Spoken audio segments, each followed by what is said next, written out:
Hi,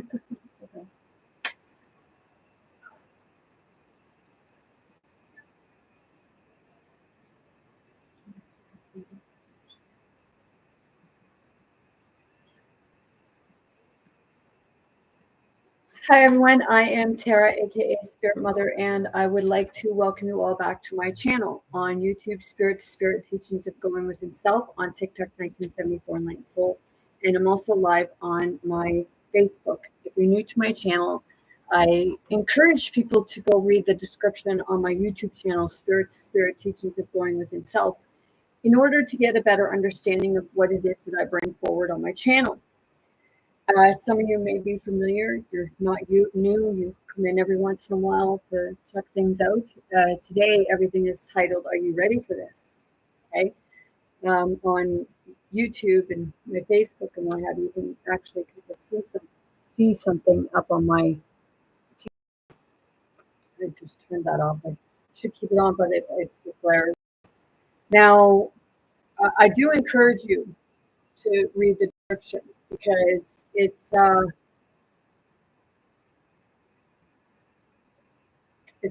can be very intense at times. Okay, and this is going to be an intense one. And if you observe my body becoming extremely like violent, like just body movements and what have you, that is telling us that it's truth. Okay.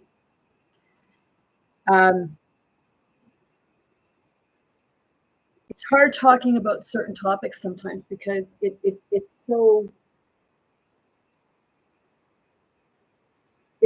on the far left and far right, especially if it comes to political stuff, governmental stuff, or medical or educational or what have you. Okay, so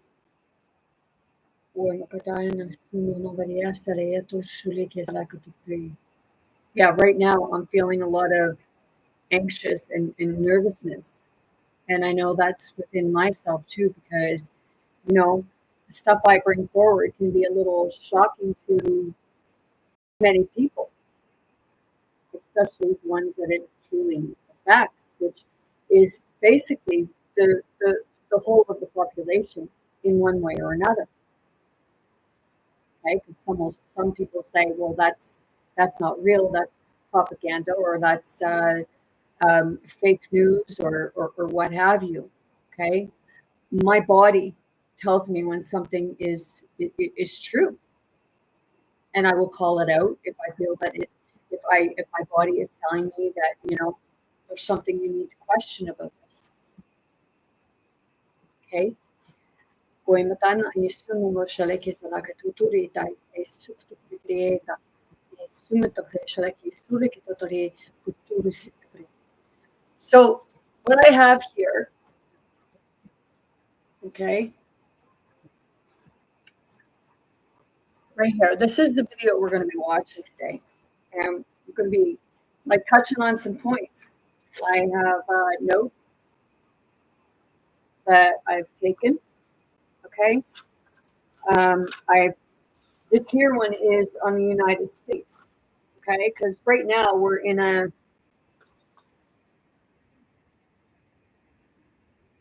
dystopia.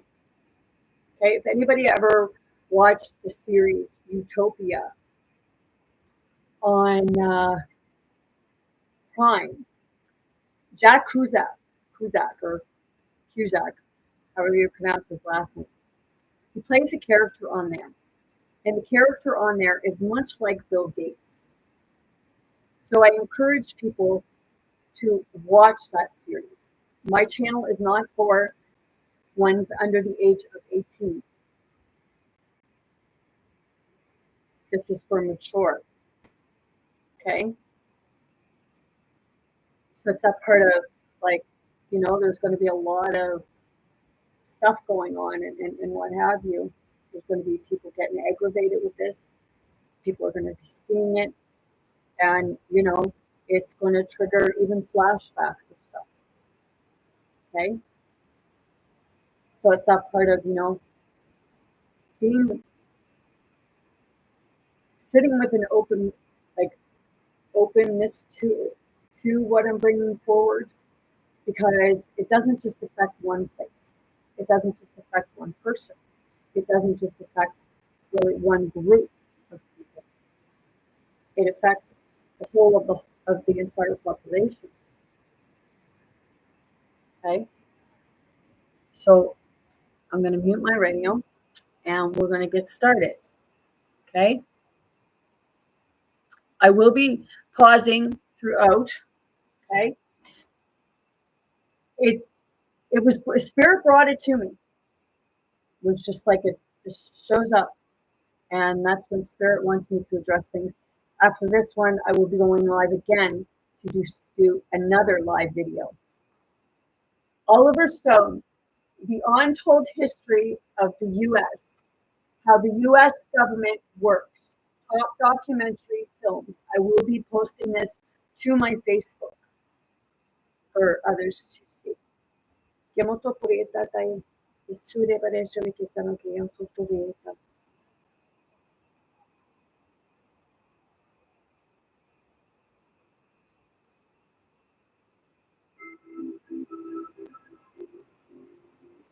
Nations year after year spend more money on military defense than on programs of social upliftment. Excuse me, I'm just going to turn the volume up.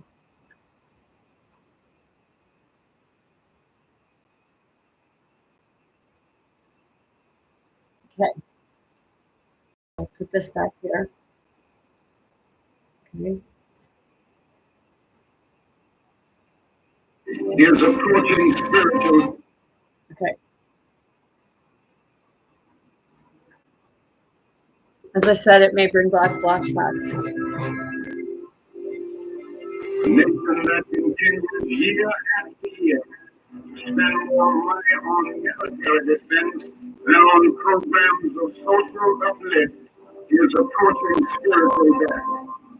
The source of all our mistakes is fear. Our fears, like nations are acting like cornered beasts over the side. Every nation in every region now has a decision to make. Either you're with us or you are with the terrorists.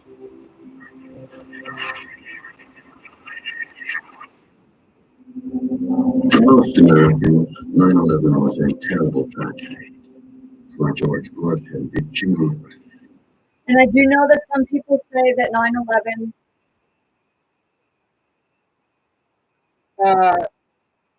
different things about 9/11 that it never happened or stuff like that.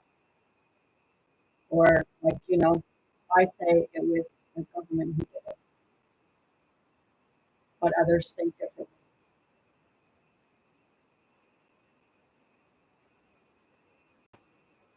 it was that plus more.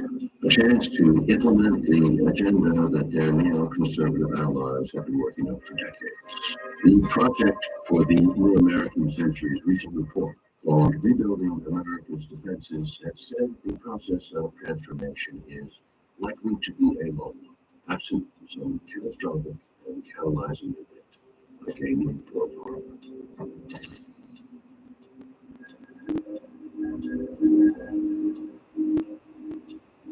Al-Qaeda, in their mind, had given us Pearl Harbor. And within minutes of the attack, the Bush team leapt into action. With Bush in Florida, Vice President Cheney and his legal counsel, David Paddington, took charge, arguing that the president, as a wartime commander-in-chief, could act virtually unfettered. Excuse me, let me say it. A minute, try.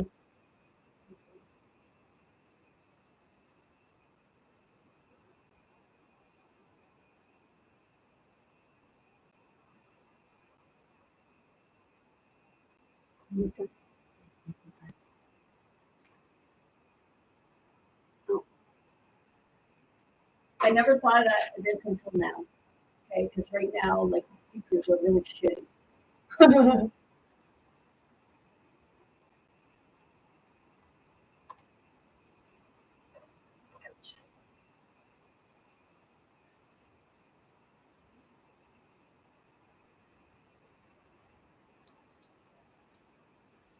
Oh, dang. I guess talk amongst yourself, maybe. I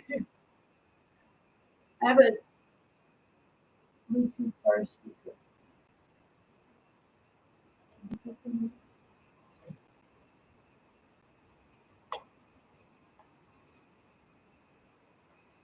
You know, maybe we can say a little bit of technical difficulty.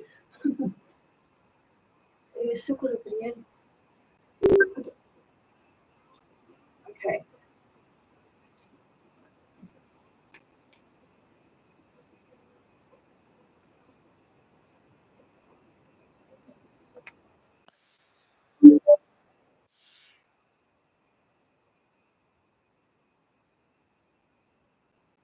For 1 sec.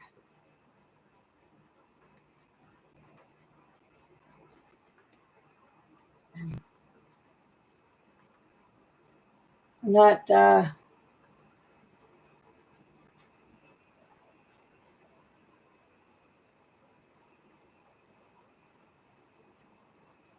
it may not.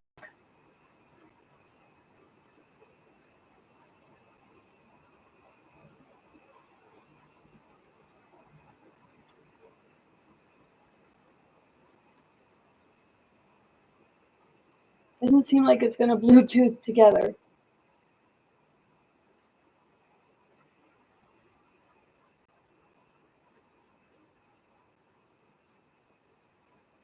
No. Okay, that's not going to work. Okay, so I guess we gotta By legal construction go this on way. September 12th, already looking back. Okay. My speaker's really sucky.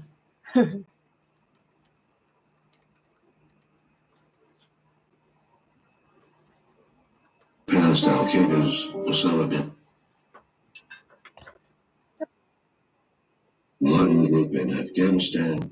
Bush, back in Washington, instructed counterterrorism chief Richard Clark. See if Saddam did this. See if he's linked in any way. It was Iraq, Saddam, find out, get back to me. And the reaction you got that day from the defense secretary, Don Rumsfeld, from his assistant, Paul Wolfowitz. Well, Don Rumsfeld said, when we talked about bombing the Al-Qaeda infrastructure in Afghanistan, he said there were no good targets in Afghanistan. Let's bomb Iraq. And we said, but Iraq had nothing to do with this. And that didn't seem to make much difference. Donald Rumsfeld had already on September 11th ordered strike plan.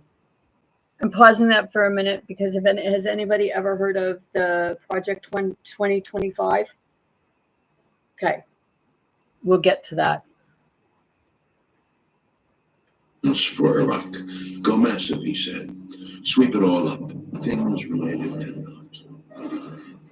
Within a matter of days, Bush announced before a joint session of Congress that the United States was embarking on a global war. From this day forward, any nation that continues to harbor or support terrorism will be regarded by the United States as a hostile regime.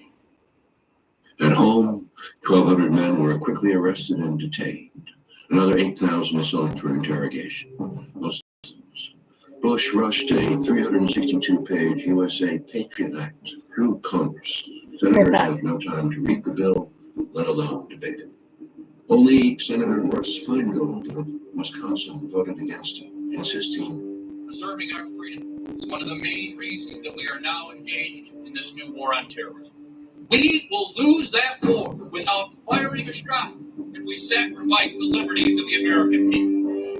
Bush cloaked White House deliberations in an unprecedented veil of secrecy and in 2002 empowered the National Security Agency to conduct warrantless wiretaps and monitor U.S. citizens' emails on a massive scale. Eyes and ears in every room. In violation of the reviews required by legislation passed in 1978 in reaction to intelligence abuses of the previous decade.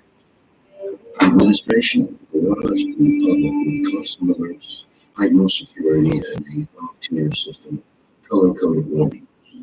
The system was at times being politically manipulated by Rumsfeld and Attorney General John Ashcroft, and in 2005, Tom Ridge, under pressure, felt compelled to resign. Potential terror targets jumped from 160 sites in 2003 to over 300,000 in the next 4 years. Amazingly, Indiana led all states with 8,600 potential targets by I just stopped that for a minute. I'll be right back because there was a sign there that I just see.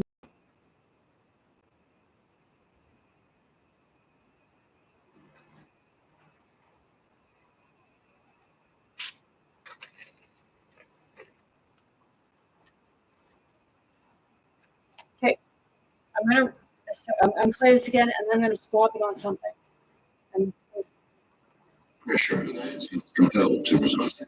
Potential terror targets jumped from 160 sites in 2003 to over 300,000 in the next 4 years.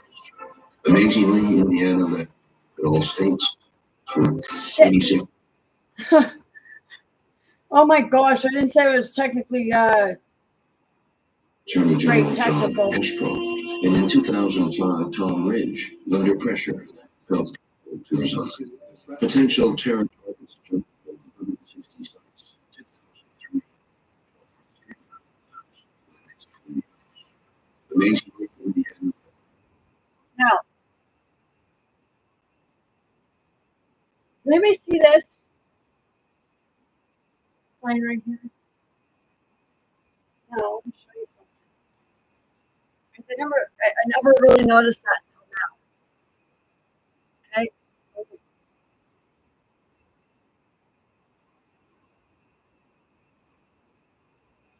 Show you on here.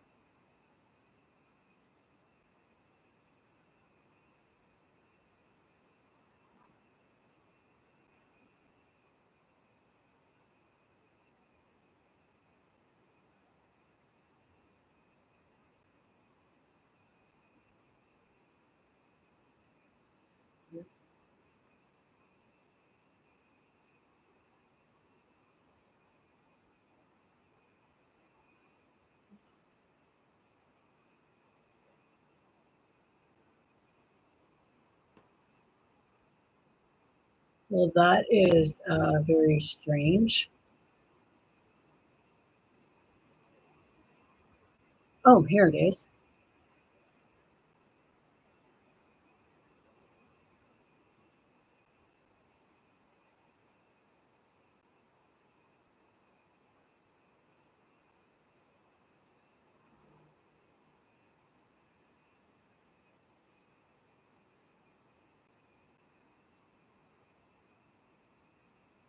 Well, I'll show you.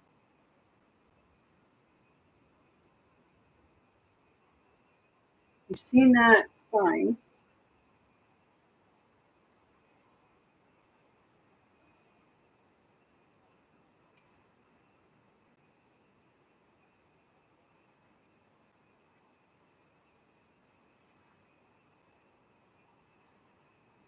Okay. So I'm going to go here for a second. Okay. I want you to have a look at this. Okay. This symbol here. Okay. I'm going to show you in a picture that I drew. I'll use this as an example while I was doing. It's like it's there. Okay. It's very similar to that. Yep.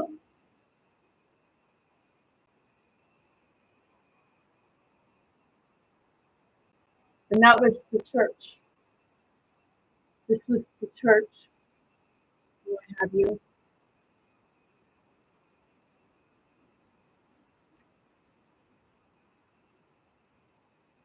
Excuse me one moment.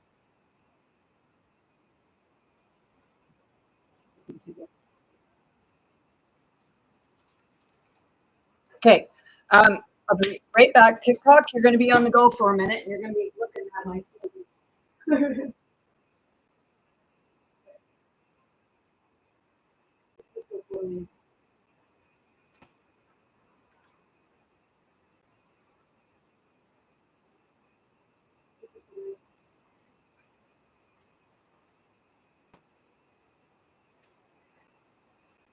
Thank you for your patience. I really appreciate your patience.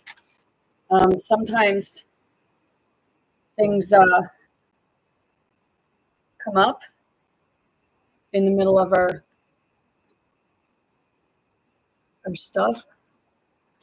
So it's part of, I appreciate all the patience that you.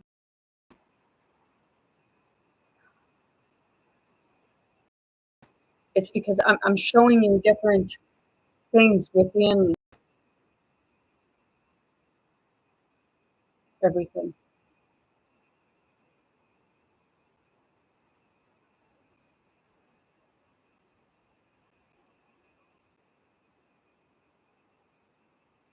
I feel like I need to tell him to come in.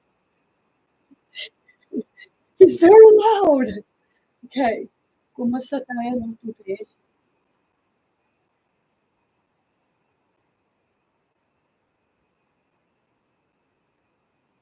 Okay. So do it this way. Okay, because this here I have bigger now. Okay. So in this picture here, this, and then it's here within the church. And down here, and then the door window. Well, that's the 666. Okay. Now we'll continue to play.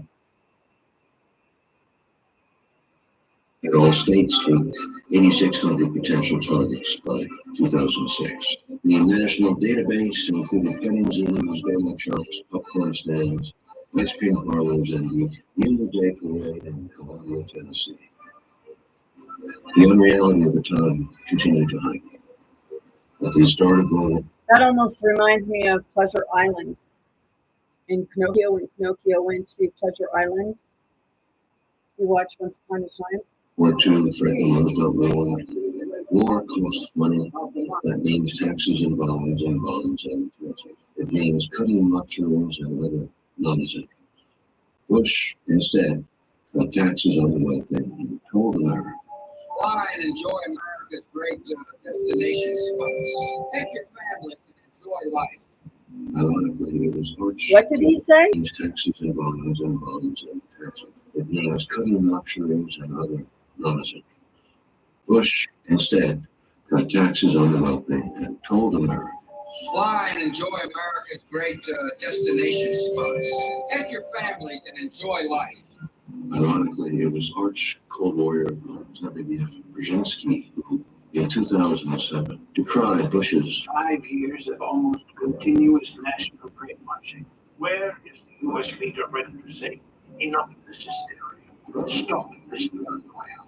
Even in the face of future terrorist attacks, the likelihood of which cannot be denied. Let us show some sense. Let us be true to our traditions. terrorism, he stressed repeatedly, was a tactic, not an ideology. And declaring war a tactic made absolutely no sense. We must stop the terror. I call upon all nations to do everything they can to stop these terrorist killers. Thank you. Now watch this drive.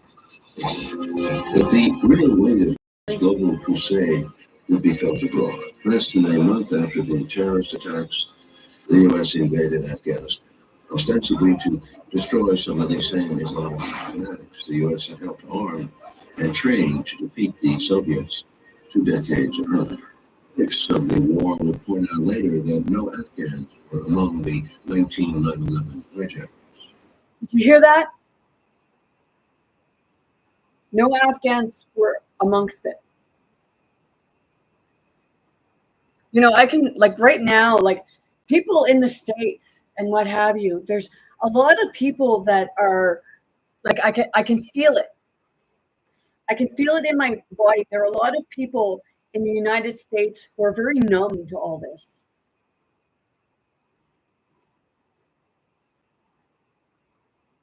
Because I can feel it right now. That's that part of, you'll sit and you'll allow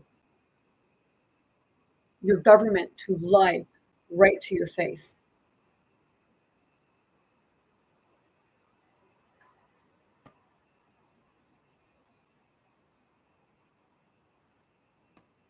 that part of, I know that, I'm putting this out there. And I know that those exact same people that this is showing about is trying to block everything.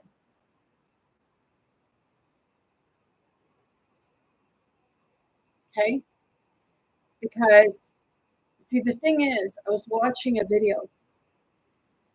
This woman, she was showing where Donald Trump would point at certain people.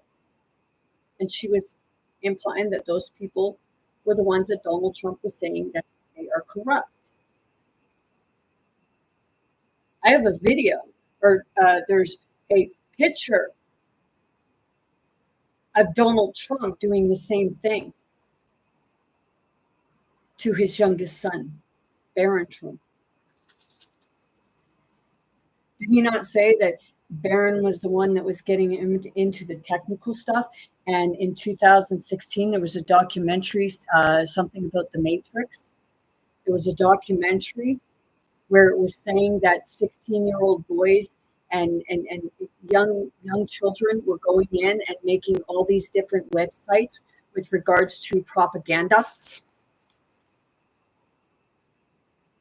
Straight, if I'm doing this, that means that, holy shit, it's true.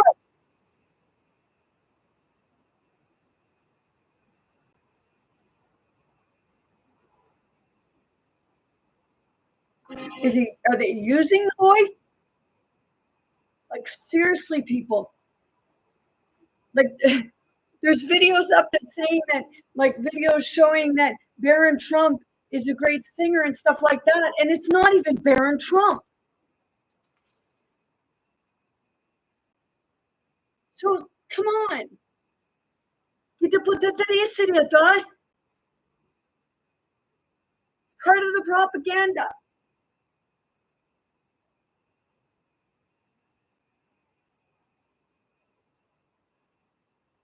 $15 of whom were Saudi, and that U.S. bungling allowed Osama bin Laden and other al-Qaeda leaders to escape into.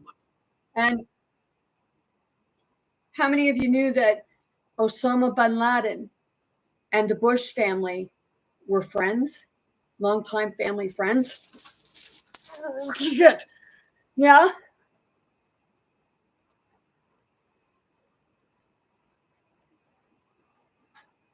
Go look it up. Oh, and watch Router or whatever it's called. They'll say, "Oh, well, that was fake. Fact check, fake. Router was part of the friggin' trafficking."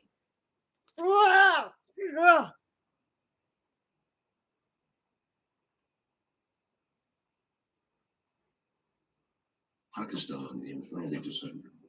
The CIA did round up thousands of suspects in Afghanistan and beyond. Although the U.S. had always considered its humane treatment of prisoners of war a sign of its moral superiority, the Bush administration branded detainees as unlawful enemy combatants, waived the battlefield hearings required, and placed them outside the conventions of treatment mandated by the Geneva Convention of 1941. When foreign governments criticized his position, Bush backed down on the attack and refused to change his policy for the al-Qaeda.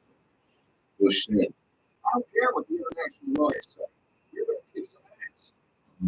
The U.S. continued to secret elections. Yeah, we're going to rewind that. I want to see something. Waived the battlefield hearings required and placed them outside the conventions of treatment mandated by the Geneva Convention of 1949. When foreign governments criticized his position, Bush backed down on the Taliban suspects but refused to change his policy for the al-Qaeda fighters. Bush said, I don't care what the international lawyers say. We're going to kick some ass. The U.S. flew an unknown number of detainees to secret black sites around the world in such places as Thailand, Poland, Romania, and harsh interrogation. This year, what you're witnessing, Hundreds of others were imprisoned at the U.S. okay? This, it's called waterboarding. When I did my video just before like a day or two before the upcoming inauguration of 2025. I did a long video. It was like 10 hours long. And I was pointing out the water board that they were doing. And anybody who thinks that that's humane, no matter what, because we don't know the freaking story, we don't know what, like, we're finding out now what really went down. And it's not part of our enemies really our enemies, or our enemies already in our house.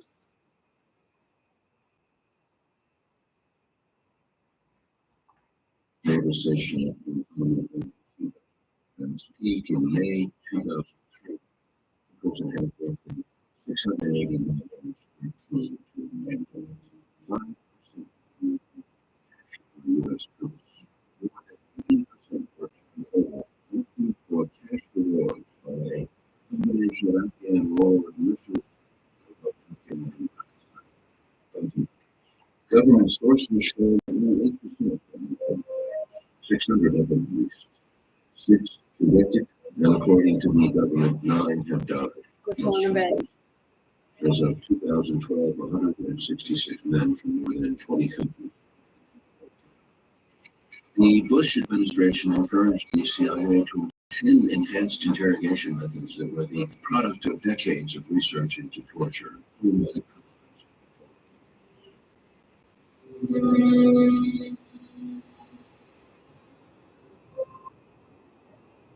February 2004.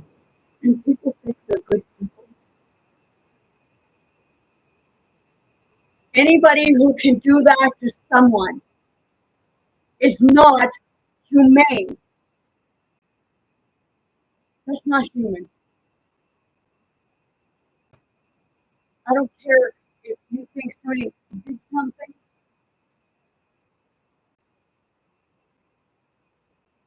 Maybe you think they did, but maybe they actually didn't. And maybe there were some that were going to say something about things, and it was a way to shut people up. Or to get information of the secrets of how to take down the other country.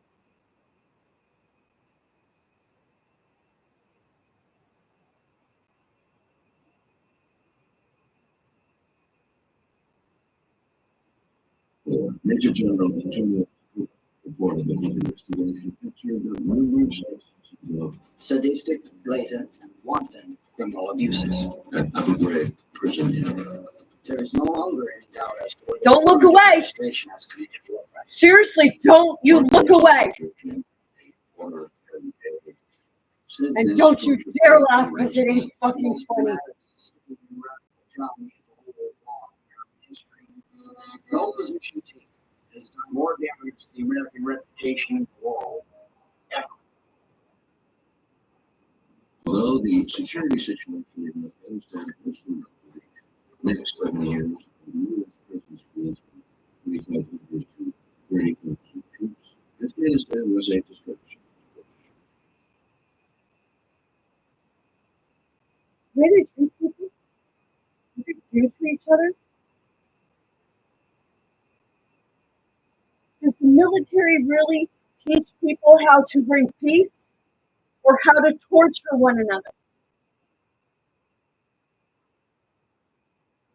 Seriously.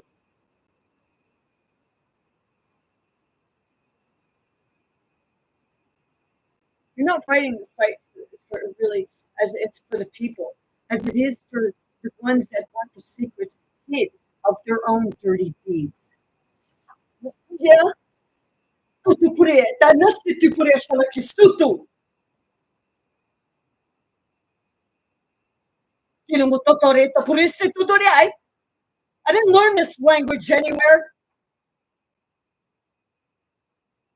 You got a beef, take it up with spirit.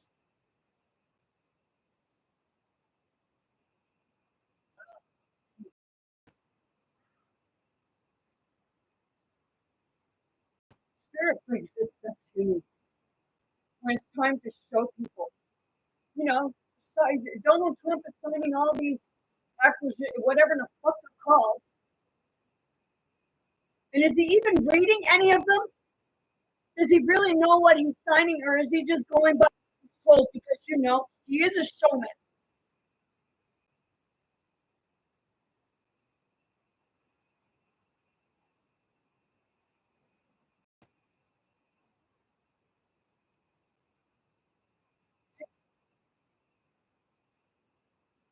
No one of them are any better than the other right now, from what I'm seeing. The ones that are really doing the work are the ones that are behind, are some that I know there's the nasty ones that are behind the curtain, and there's the good ones that are behind the curtain.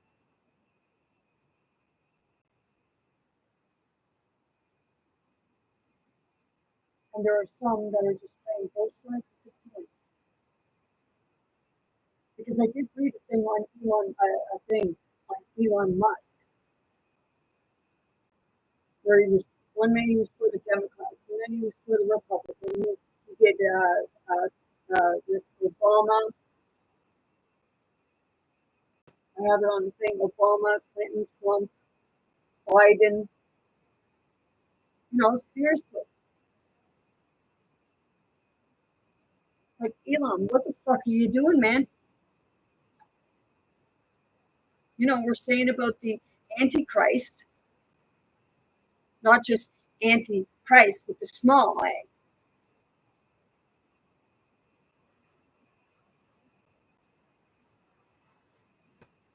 I've read other stuff on Elon Musk of how he sees things.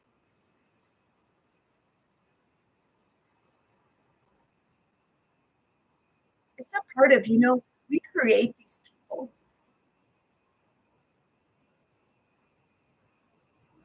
Right from childhood, they get bullied and everything, and then they get away with whatever they want because people don't stand up. But people are standing up now.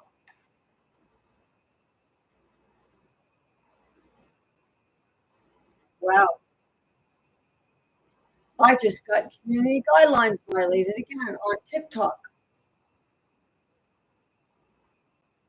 I must say, that's pretty freaking sad.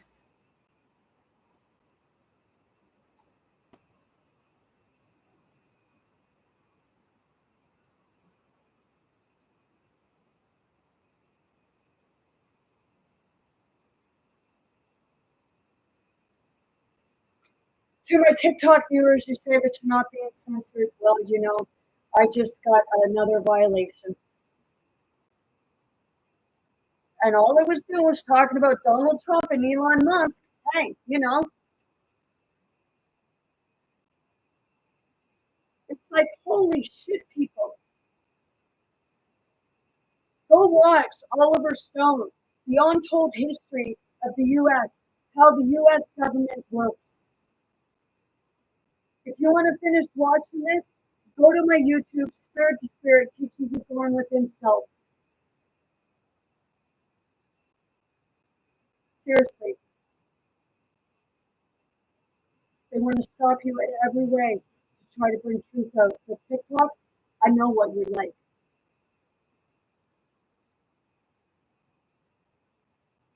What? Because I have an opinion, I'm saying something, I'm questioning things, but isn't that what people are supposed to be doing? You're supposed to be questioning things unless you question you guys, right?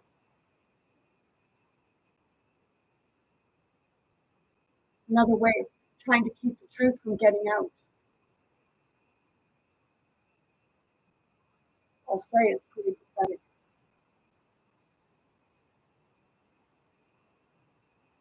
Maybe I should tell everybody what my Facebook is.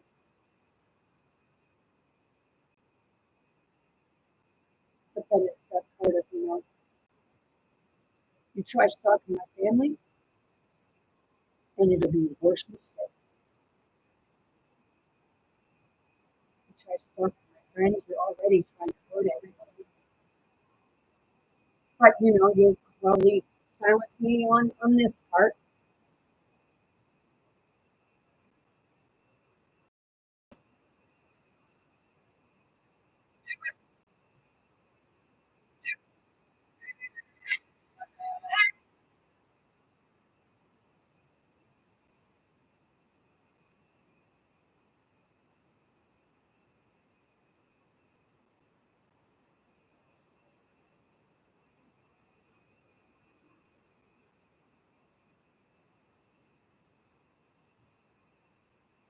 fine.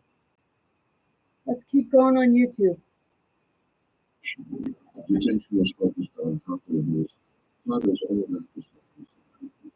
And some sources, secret communications, statements by people who are trusted. The various text terrorists, including Moses development, as have built occasionally communities within terms of People, please share this.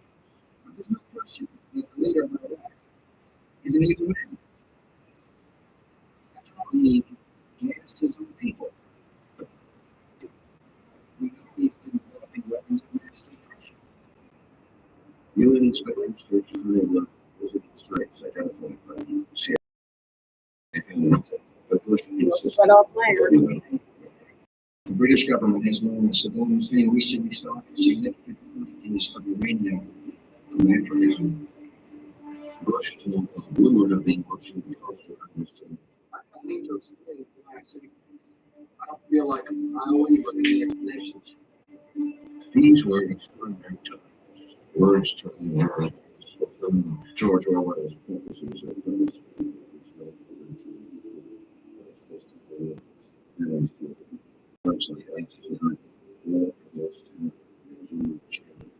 similarly, preventive war.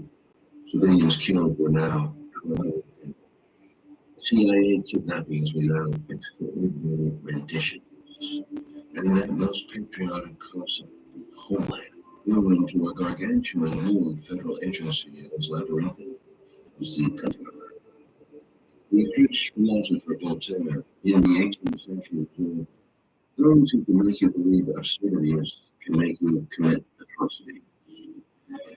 The descent into unreality was busy. Another popular Oscar-nominated film appeared in 2011, glorifying American progress in technology, 1980s.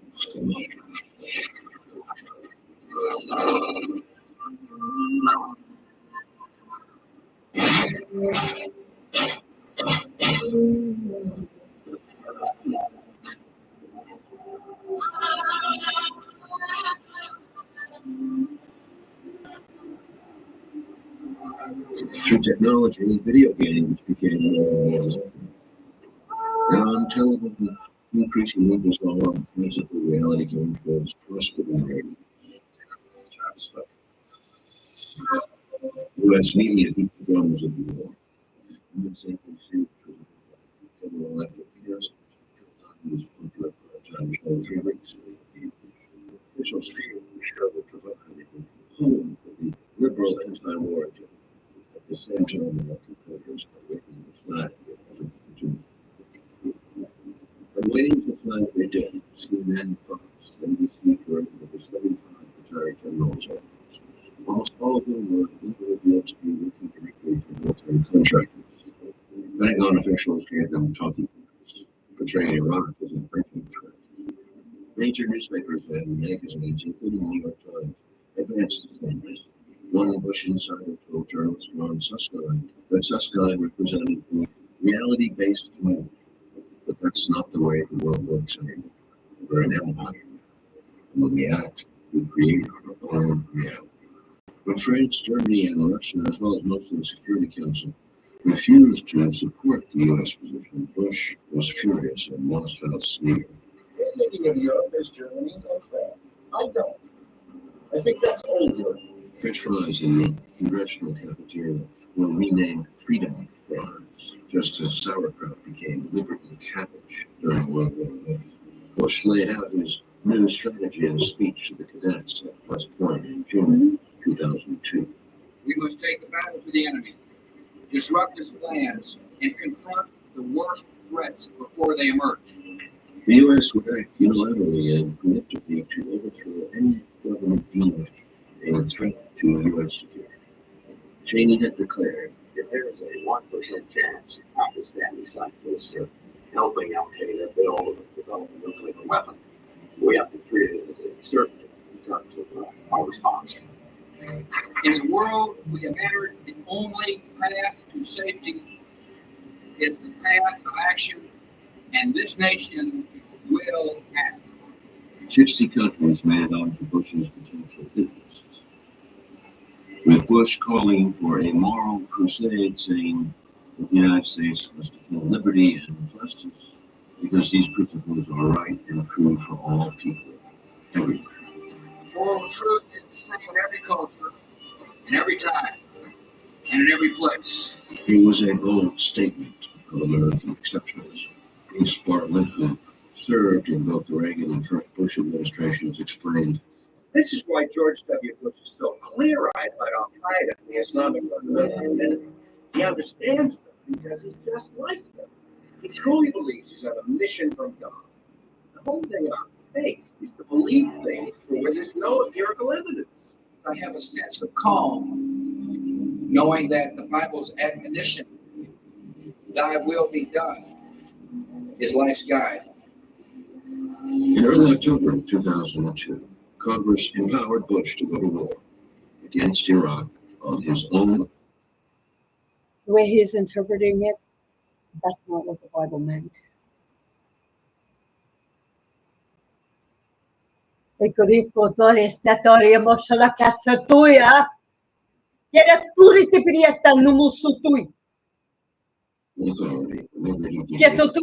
using whatever means, including nuclear weapons, he felt necessary. The resolution drew a direct connection between Iraq and Al-Qaeda. Among those authorizing this were Senators John Kerry and Hillary Clinton. This would cost both of them dearly in their runs for president. Not all were fools. Escalating this war and expanding this war does nothing in terms of our national security. It puts us more at risk. Iraq was not a haven for terrorists as it is now.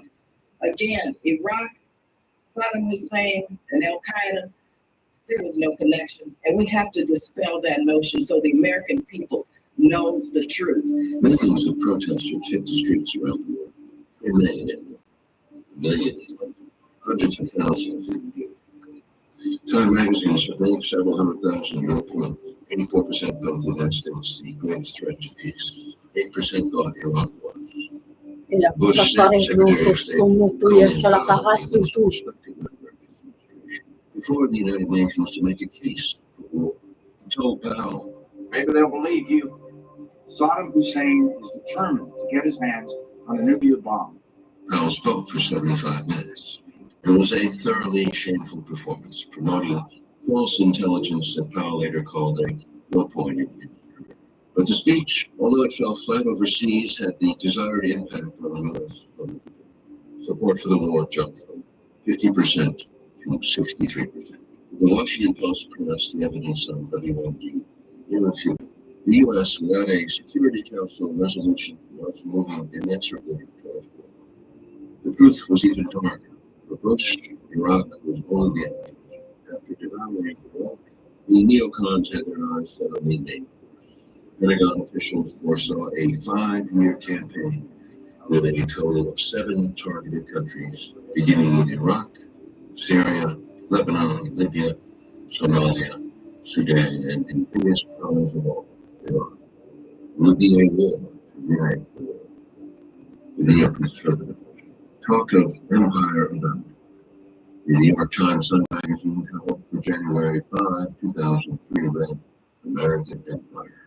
Get used to it. Bush clearly was a man with a boldness of vision. He always exhibited an outlaw side as a younger man. Now the outdo is towering father, going beyond the observation. The 8-year war became the debacle critics predicted. Iraqi society was run to center. Like Vietnam, it warped America, polarizing the different front as costs and casualties not on all sides. Yet remarkably, Bush won the 2004 election with a naked appeal to the more fervent patriotism. By 2008, when Bush left office with the most dismal poll ratings since Harry Truman, he had not only thoroughly mismanaged 2 wars, as well as the federal relief efforts for New Orleans and the aftermath of Hurricane Katrina, but most importantly, in the eyes of the public, he mismanaged the economy of the country, which nearly collapsed in 2008 and assured the presidency to the Democrats. His successor, Barack Hussein Obama, child of a black Kenyan father and a white Kansas mother, who was raised in Indonesia and Hawaii, became the 42nd president of the United States, evoking great hopes for change. His words and demeanor attested to the other side of America, constitutional, humanist, global, environmental. Obama had spoken out strongly against the Iraq War. Is a dumb war. Financed by the internet's multitude of small contributors, stunned the heavily favored and financed Democratic Party choice, Hillary Clinton, in the primaries. Now confronted an ex-military man, conservative John McCain, in the election. The win was at Obama's back. Perhaps not since Roosevelt in the early 1930s was a recession. Populist anger at Wall Street and the unnecessary wars. But then an unexpected thing happened. Obama betrayed his earlier promise and became the first candidate to run in a general election to reject public financing in favor of private financing without limits. McCain, who took the public option, was badly outspent 2-1. In this period, Obama turned quietly to Wall Street partners with deep pockets like J.P. Morgan, Goldman Sachs, and Citigroup, as well as General Electric and other defense contractors, computer giants, and the pharmaceuticals industry, Big Pharma, which reversed years of supporting Republicans, giving Obama 3 times as much as McCain. Few of Obama's supporters complained at the time. His victory in the national election was applauded across the world. A new America was here.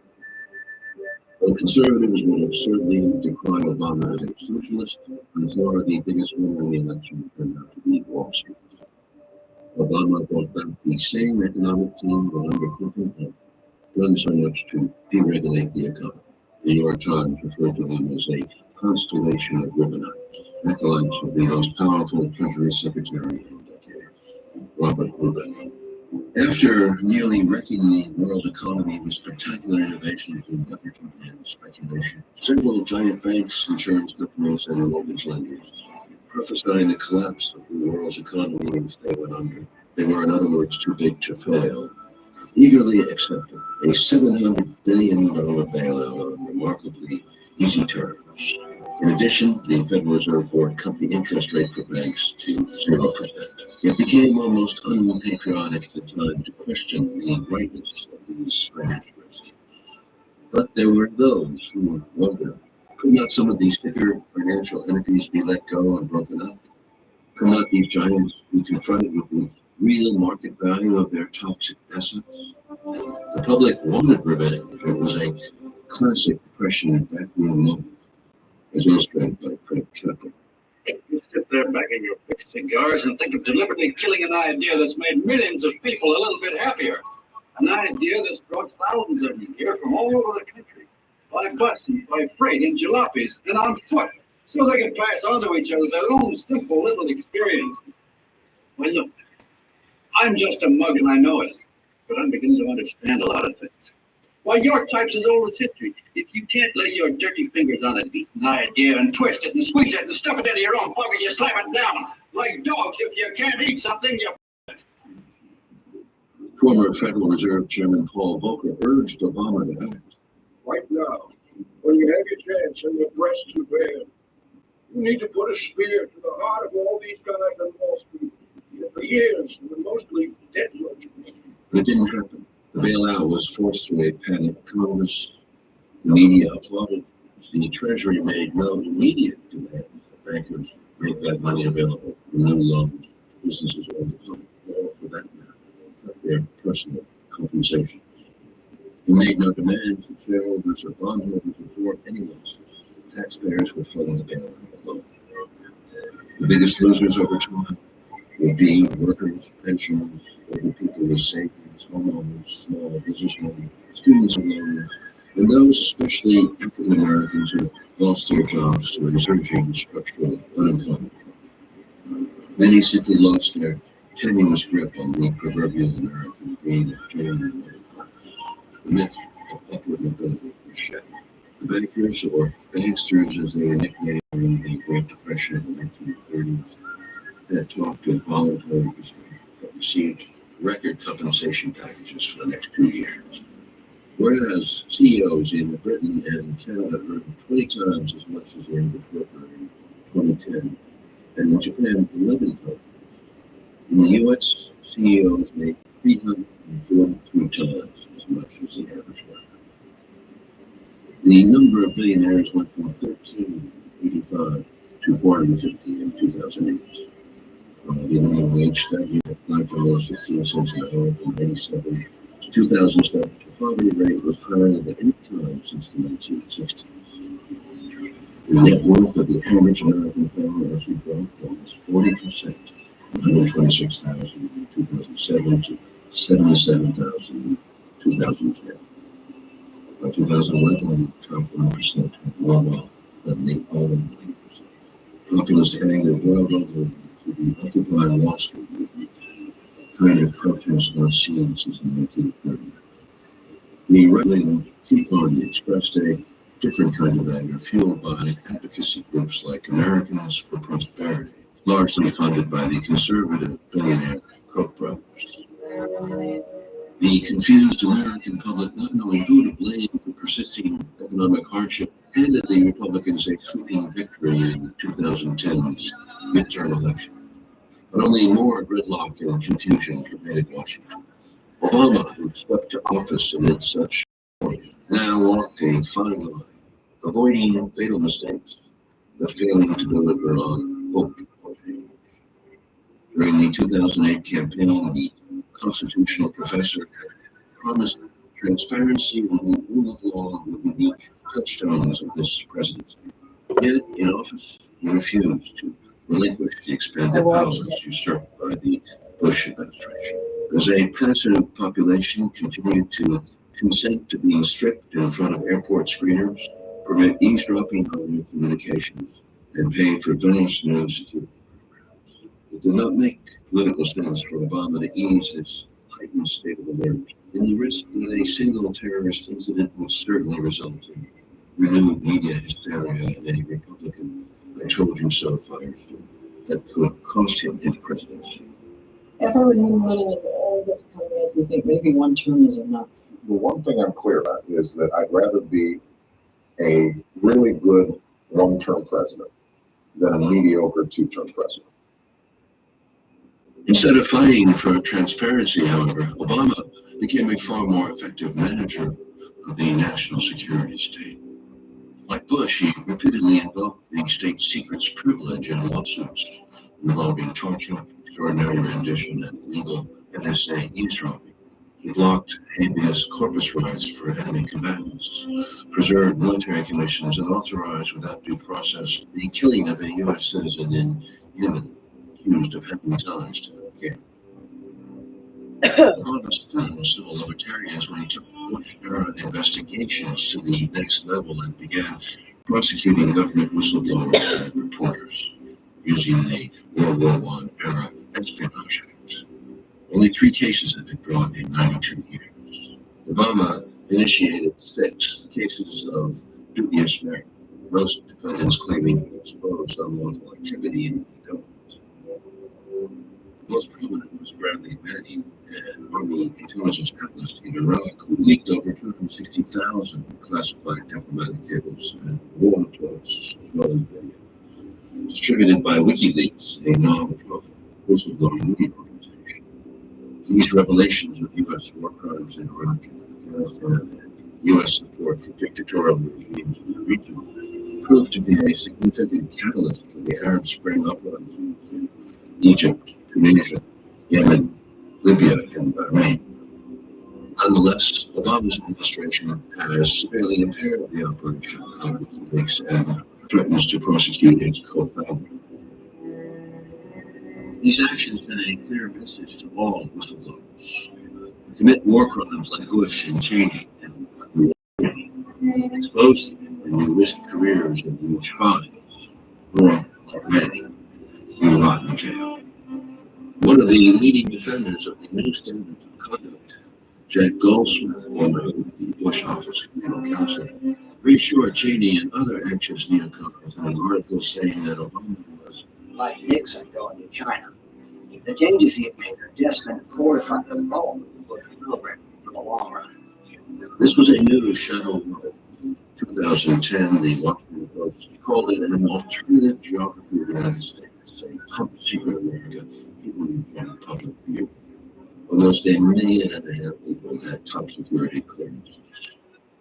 More than 3,000 government and private security corporations existed. 1.7 billion emails and communications were intercepted and stored every day by the National Security Agency.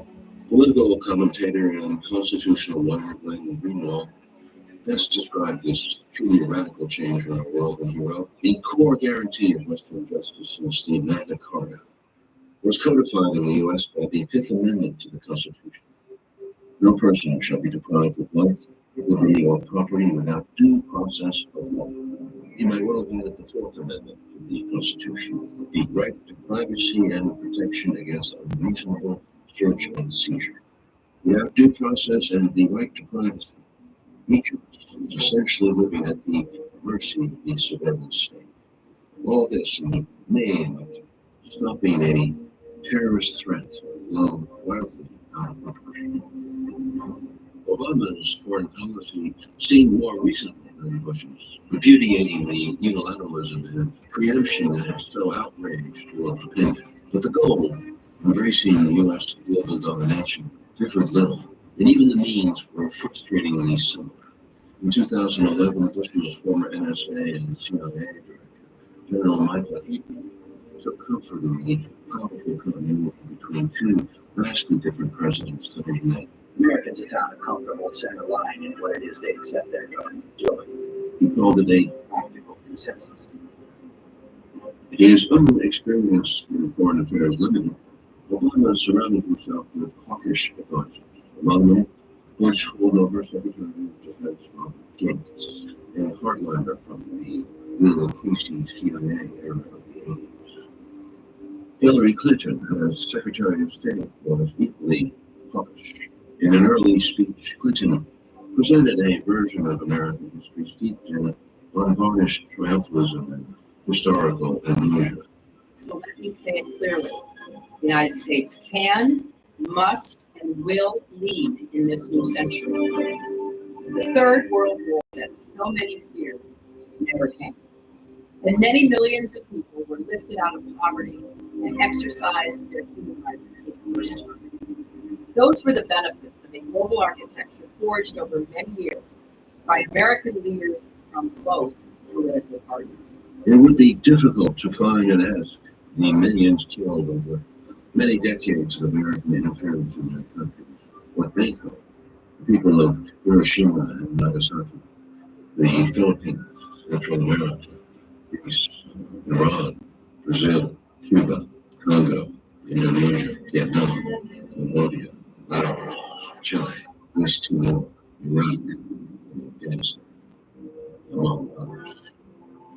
In Afghanistan, Obama, calling it a war of necessity, doubled down on Bush.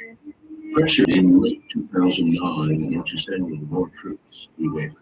He was told by a military advisor, "I don't see how you can defy your military changing that his high command might design in." CIA Director William told him, "No Democratic president will go against military influence, especially his. So just do it," he recommended. Do it.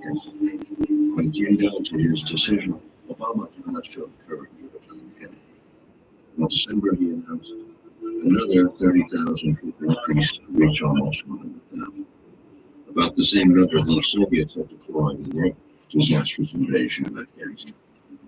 He announced the troop increase at West Point, reminding the cadets that the U.S. had invaded Afghanistan because it had provided sanctuary for Al-Qaeda. But he neglected to mention that most of the preparations for 9/11 took place not in Afghanistan, but in apartments in Germany and Spain, plate schools in the U.S., or that only 50 to 100 of Al-Qaeda's 300 cadre were actually left in Afghanistan, and that most were now in Pakistan, an ally.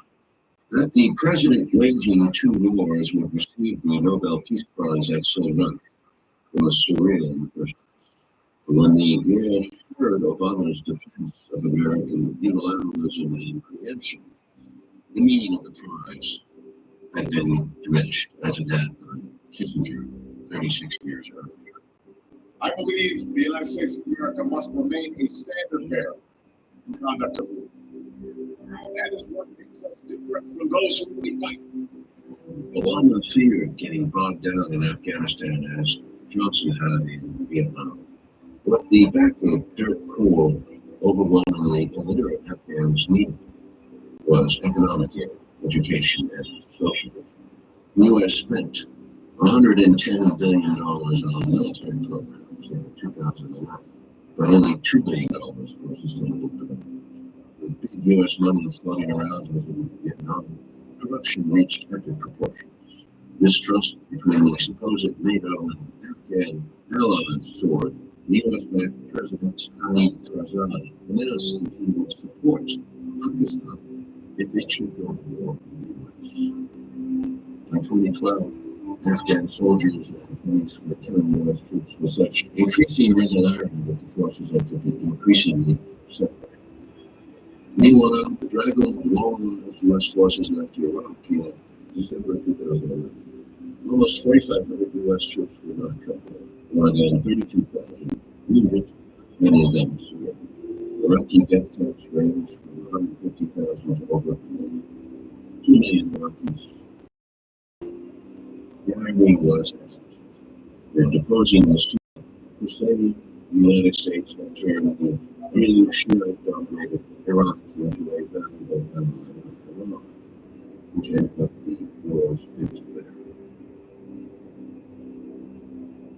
Bush officials had estimated the Iraqi war cost $15 to $60 billion. Rumsfeld had called anything above $100 billion below. By 2008, when Bush left office, the U.S. had spent some $700 billion on the war, not including long-term care for veterans. Economists project total long-term costs as high as $3 trillion. Obama welcomed the troops home at Fort Bragg, North Carolina, ensuring that the end of the war would be as dishonest as its beginning. But we're leaving behind a sovereign, stable, and self-reliant order. Unlike the old empires, we don't make these sacrifices for territory or for resources. We do it because it's right.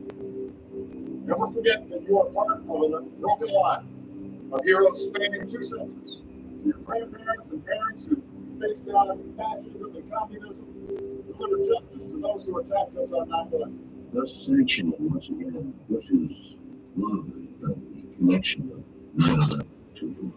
The words were good out of his mouth before Iraq was racked with a new series of deadly suicide bombings. To this day, Iraq keepers on the edge of civil war. Among the 2 wars' fiercest critics were the nation's mayors, who gathered in Baltimore in June 2011 and called for using $126 billion in savings from these wars to rebuild the nation's cities. The mayor of Los Angeles was quoted as saying, "We will build bridges in Baghdad and Kandahar, and not Baltimore and Kansas City.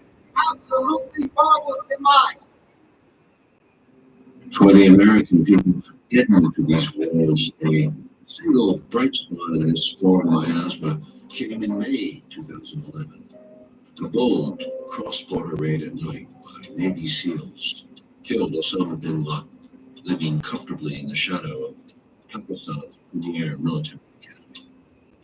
In the euphoria the raid created in the U.S., celebrating the skill and power of the SEALs who had executed bin Laden vigilante style and dumped his body at sea, a new profile was created for Obama as, unlike Bush, an effective war president who would, by any means necessary, hunt down the enemy.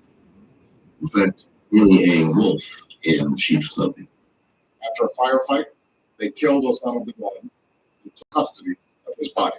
The celebrated movie even implied torture as effective in finding bin Laden, though in fact it had been ordinary police and espionage work that located him. after almost 10 years.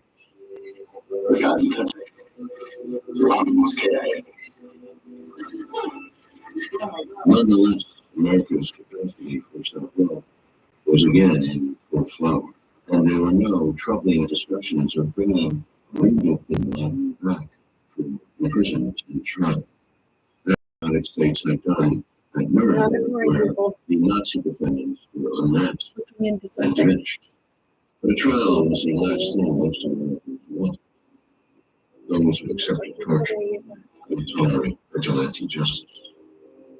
But who was the real victor here? After estimated trillions of dollars spent in 2 wars, hundreds of thousands of dead worldwide, an endless war on terror, the loss of civil liberties and confidence in one presidency, and the near collapse of the empire's financial structure along with it, it can be said by a neutral observer that at the least the U.S. had won a Pyrrhic victory in which its losses had made victory pointless. Bin Laden, with his twisted vision of a new caliphate, was dead, but had achieved far more than he ever dreamed. He goaded the largest, most powerful empire in history to reveal its worst nature. And like the Wizard of Oz, it didn't look so great at night. Who are you? I am the great and powerful Wizard of Oz. Bin Laden's martyrdom in the eyes of his followers cemented his place in the history books as a catalyst who weakened and perhaps helped destroy the old world order. Some might call him the Hannibal or Attila of Roman North, a love spear to the old French court, Lenin to Tsarist Russia, even a modern Hitler to the British Empire, which came to its end in his wake. Bin Laden was gone. For what would the United States do now? Still tormented by its dealings, it turned its gaze fully to China as an ignored threat, and persisted in treating Russia as an old one, as well as maintaining Iran, North Korea, and Venezuela as regional threats. Seeking to find a more efficient, leaner form of warfare, Obama in 2012 announced a 14% cut in future infantry strength to be compensated for by an increased emphasis in outer space and cyberspace. First used for surveillance in Vietnam, the drone, when equipped with missiles, was now becoming the modern face of warfare and Obama's weapon of choice. He personally began selecting those on the kill list. Prior to 9/11, the United States had opposed extrajudicial targeted killing by other nations, condemning Israel's targeting of Palestinians. By 2012, the Air Force and CIA were deploying a 7,000 drone used mostly in Afghanistan, Iraq, and Pakistan. Obama expanded its usage to Yemen in 2009, where there were fewer than 300 drones. By mid-2012, that number had increased to over 1,000 as a steady barrage of U.S. drone attacks outraged many citizens. By 2012, Obama added Gaddafi's Libyan supporters, Islamic rebels in the Philippines, and Somalia to the drone list. The repercussions of this style of war are yet to be experienced. The number of civilian casualties are fiercely contested by the U.S. government and several human rights organizations.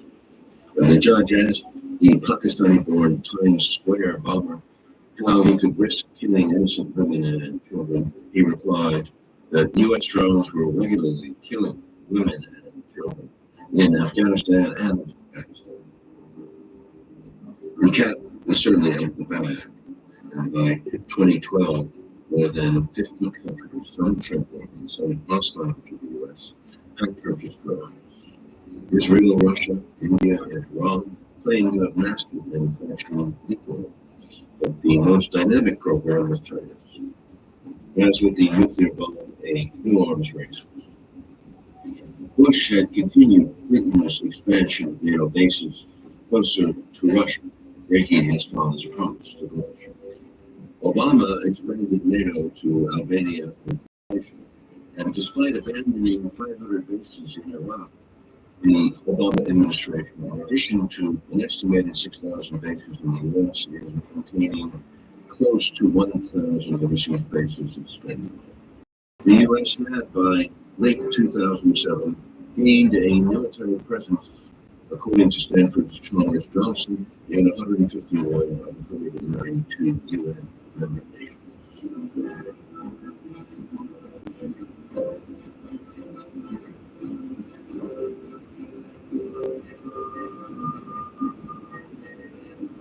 In 2008, AFRICOM, based in Germany, was added as a sixth command responsible for global U.S. military presence in Africa.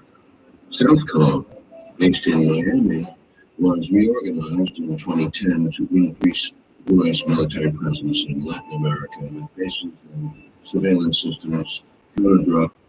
I'm stopping for a second. Because, you know, I actually believe that I know now why my live on TikTok, why I just got suspended. Let's see, because the owner of the owner of TikTok is ByteDance. Oh shit. Okay. Mainland China and Hong Kong as Douyin, Douyn, okay? And it's that part of, you know, because see on this video, what you're going to see is they're going to start talking about China and Hong Kong. And that is probably why I got suspended on TikTok, because there was more chance of more viewers. Disikalata toriena kuporeta tahiseta. Esudo dorsala galamekano kotonane asanani sutupurtiai. Seletupurto tori. This is a spirit to spirit. This is why my channel is called Spirit to Spirit, Teachings of Going Within Self. And you know, those spirits I'm speaking to, they know exactly who I'm speaking with. Okay? See, the thing is, we're going to stop for a second, because they know who the Father is. The Father is chaos. And that's what you're witnessing right now. So you are witnessing the Father of Gaia.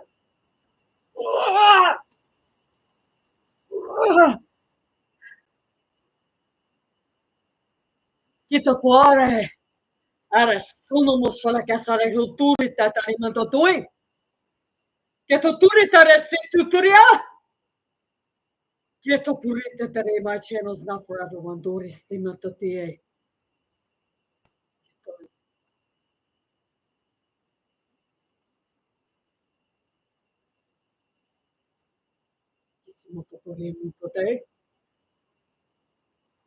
Solo. Solo che te le hanno solo totore a sagri e boriano duduion. Yesuri. Che sono todi.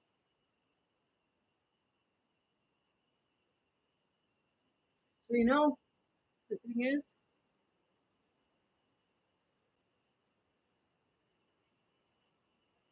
see, it would be okay for Chaos to pick on his own daughter or son, right?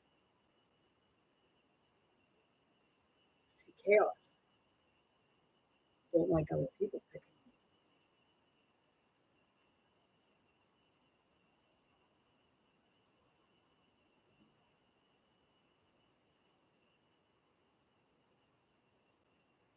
on him. It's that part of, you know. See, the thing is yeah,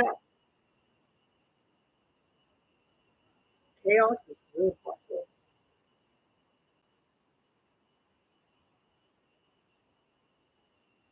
But Gaia was birthed for Chaos.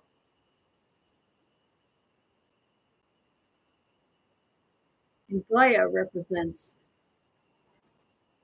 the new Earth.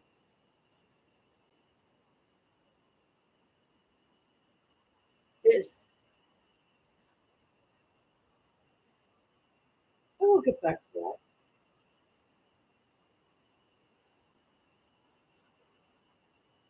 No, I don't care. Who knows me?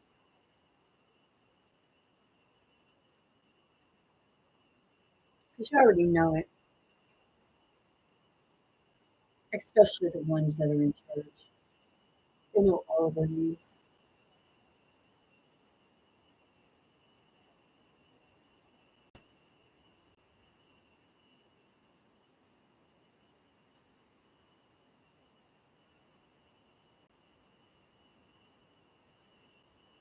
Somebody trying to freak me over, huh? Like Mark Zuckerberg, are you really going to get in on this now?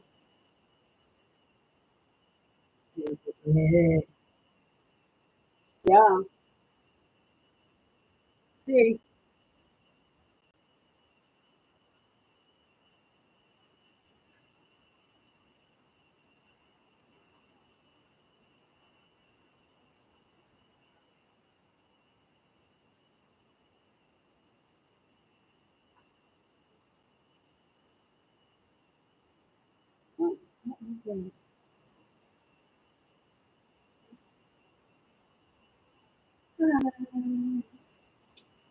Демократия.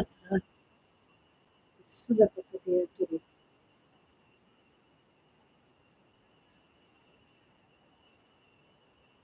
You know, everybody. Secret separation. That's the real everybody. You know, when you see, yeah, I'm not sure it is today. You see, you don't like what's going on right now. Well, see, let's go here. Okay, so we'll go back here. Okay, because, you know, right here, I have up here, world of chaos on Earth. This is the world of chaos, okay? You can see things over here, you know, fires and decay and, you know, the earthquakes and, you know, all of it, okay? You all seen eye, being seen and watched. Father is the devil.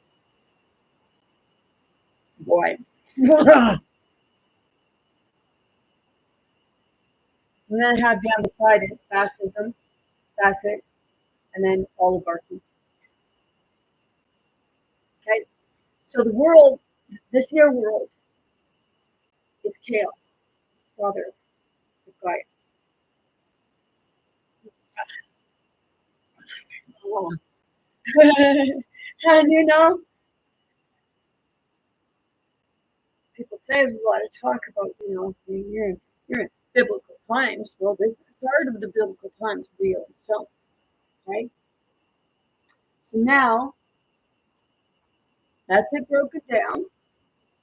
Okay, you're seeing it all now.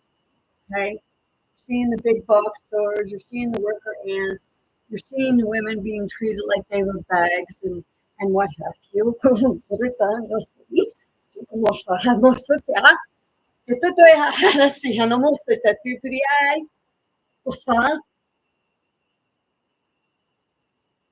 You got the egos, you know, that's what's running the show right now because chaos has an ego. It's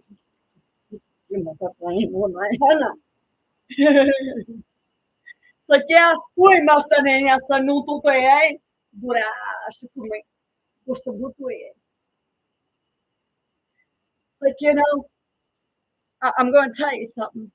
Are you not all, like, if God is both God and the devil, are you not all children of God and the devil? Ese te puede tener ese de muto to ese. Ese te tu eh. Ese la ese de muto to prieto to yesterday. You know, you got to make the parents fall in love again. Balance. Ese putte. Siamo solo chi me ne ho voluto te. Vorrei sì, e sei molto pure. I know you don't understand the language I'm speaking, and that's fine. It's not about you understanding. It's just, kind of just sitting, actually allowing yourself to experience it.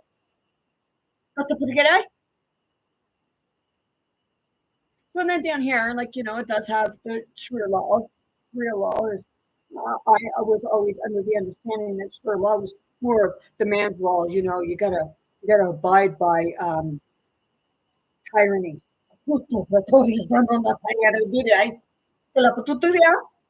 Sintoi, que era baixando imenso que lembro do número de Rizuri, e a Totoi, que era Satotoyama, the Korean, the Tutui. Right now, spirit to spirit, they know who, Dalla Putukuri, but yesterday, Saho Suliki Salah Toturi. Potom, you're witnessing a conversation. I know it looks pretty messed up, but hey, no worse in the world right now, right? This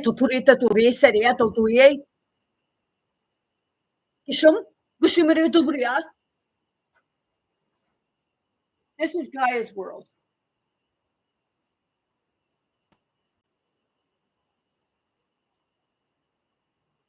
The true goddess, world of Gaia. And Gaia is the daughter. And New Earth. This is what we're switching to. And you're seeing chaos right now because chaos is represented by the ones that, the portal was open.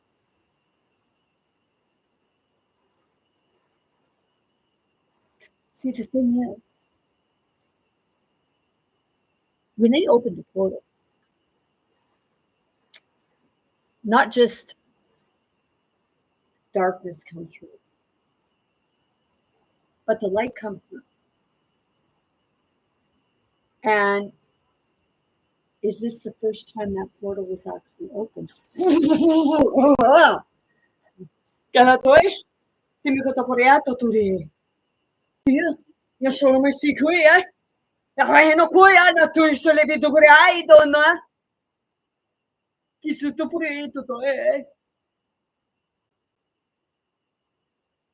What, because I'm a girl?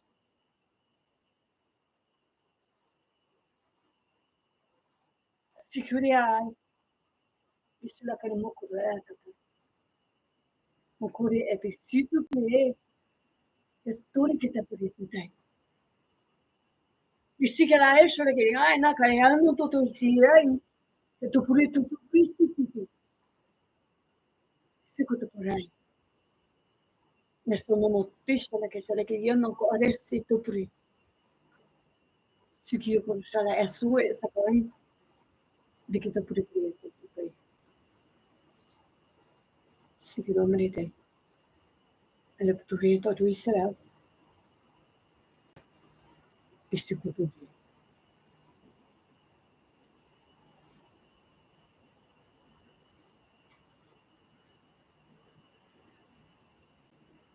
And counterinsurgency programs targeting manifestations of radical populism, as seen in Venezuela. The Fourth Fleet was reactivated in 2008 for the first time since World War II. The Navy now has 10 carriers for international. America's Navy, a global force for good. In 2011, the U.S. sold an astonishing 78% of the ocean. During the Bush years, Pentagon spending more than doubled to $700 billion. The real Pentagon budget grows into secret functions and people wonder why they're paying so much in taxes. Different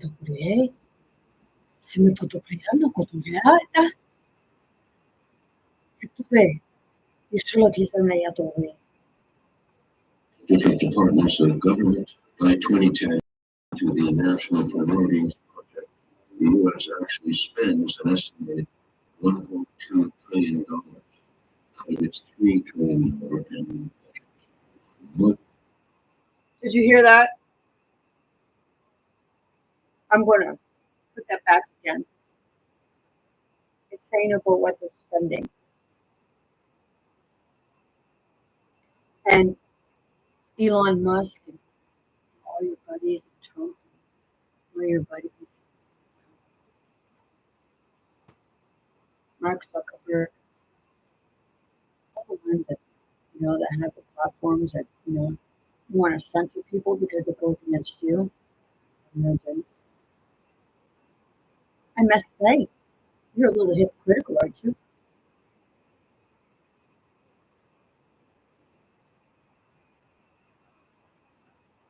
You speak one thing, but you do the opposite. You censor people, but you say you don't. Kiss up the body.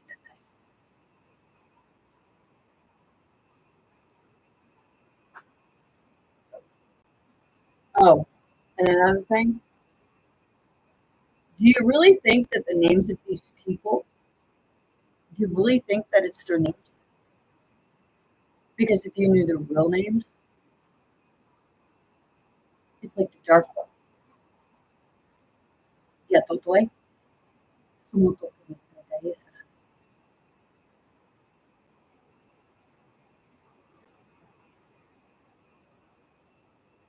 But then doubled to 700 billion. All that being real, So it doubled to $700 billion. Pentagon budget blurs into secret functions and different departments of government. By 2010, according to the National Preliminaries, the U.S. actually spends an estimated 1.2. Okay, so in 2010, the government was spending $1.2 trillion out of its $3 trillion annual budget. That's damn near half of the money, and nothing goes on to social. Nothing goes really. A lot goes into people. Because you broke the rest of it down. It's not just in the United States.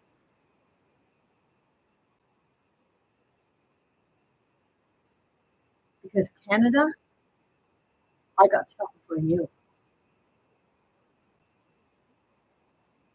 $1 trillion.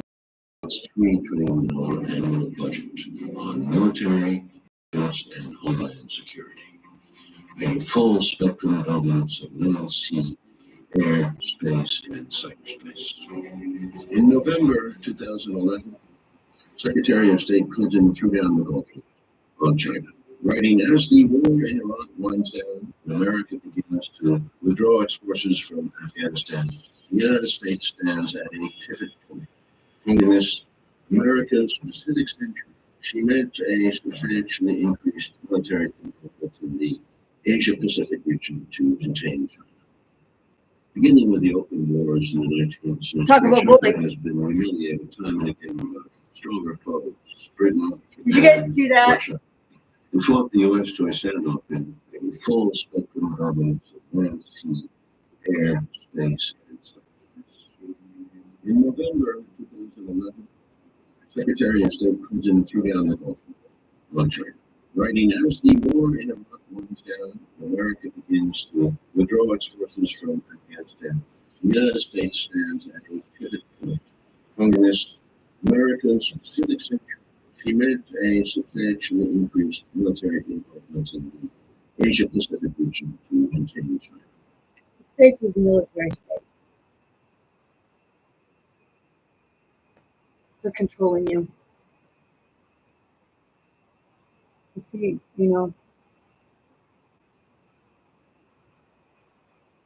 are you protecting your government? Are you actually protecting the Constitution of the people?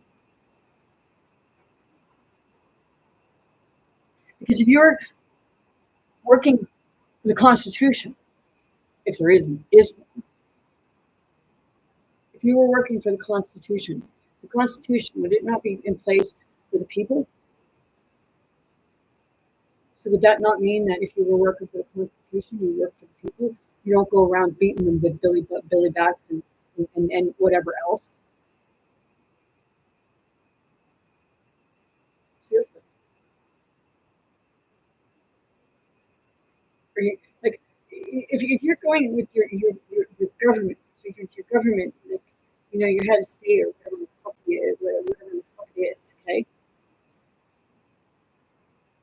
And you can take it as disrespectful or not. I don't care. Because I really owe him, owe them no, like, they deserve no respect because they show you no respect. So why would you even give them respect?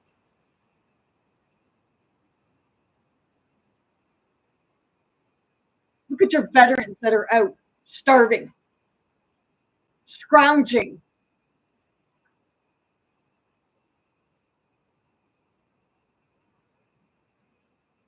Seriously. If you protect the Constitution, you might want to read your Constitution again. And if it's a Constitution that protects your government, you might want to shake your fucking head. See, you know what?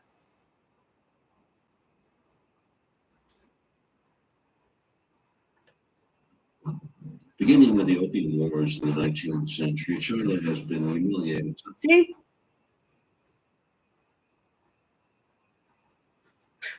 This is barbaric.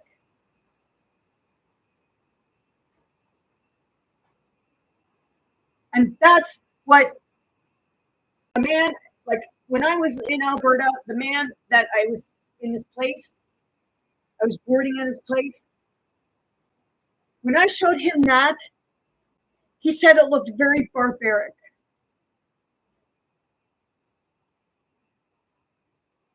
And he would be right.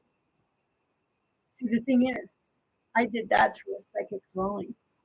I sat on my bed and I started with an eye and then I did another eye because I thought I was actually going to draw a person. You know, maybe that was chaos. Yeah, obviously. Yeah.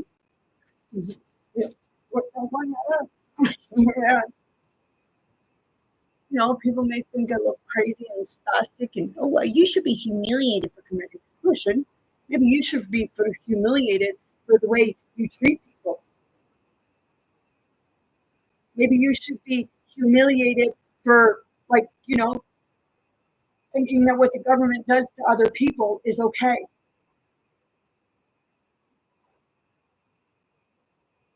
It's that question.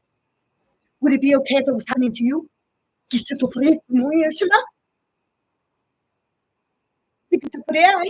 different story then, right?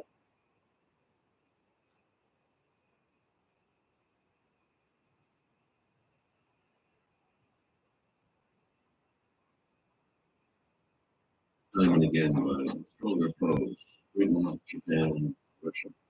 They fought the U.S. to a standoff in Korea in the early 1950s. China is a proud nation, the world's second largest economy, a hybrid, part state-owned, part capitalist, that has replaced the U.S. as Asia's main trading. But in 1996, Chinese leaders were humiliated again by U.S. nuclear missile ranking in another confrontation over Taiwan. And with its economic interests and shipping lanes to protect, it set out to modernize its military. In 2012, the Pentagon estimated Chinese expenditures of $160 billion. But given the secrecy of the Chinese system, the real budget is unknown. Now you see why TikTok blocked me. Oh, go ahead!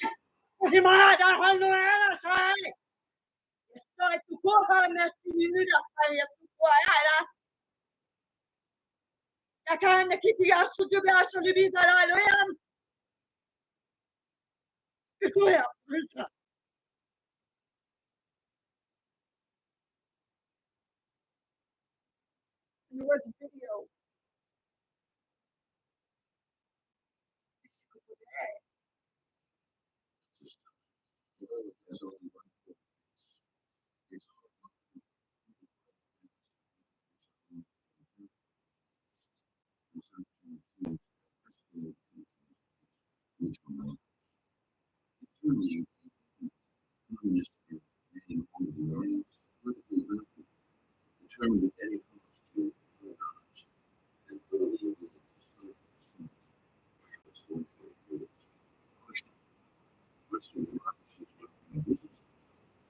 within honestly, Chinese, again, around Chinese, it's a new face-off. The U.S. was returned to Asia, seeking the alliance with striking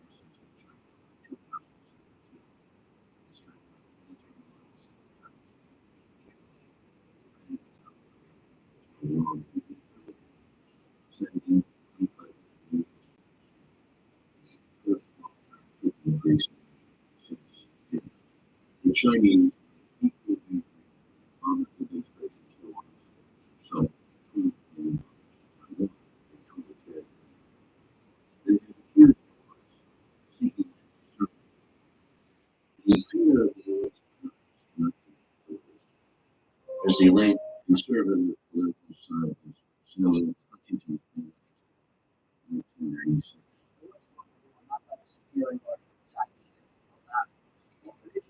Rather by superiority in the application of organized violence. Westerners often forget this fact. Now, Progressive China experts fear the U.S. was headed for the Trump's 1946 record. Anybody else see that? They do those signs. When people do this stuff, you actually know what it is that we're doing. Seriously. Or you're just copying someone else. Because it's not part of your vertical with the mirror. You can't have your own.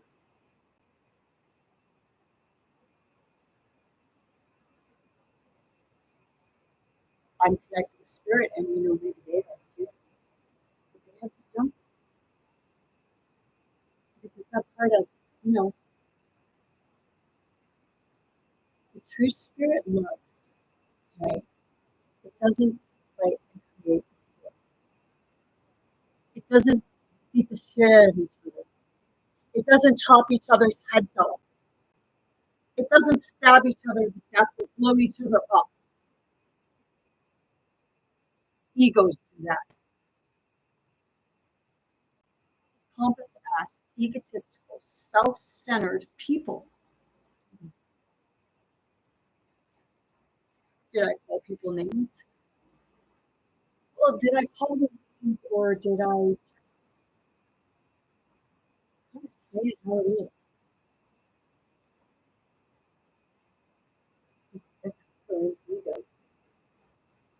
Self-centered, only for self.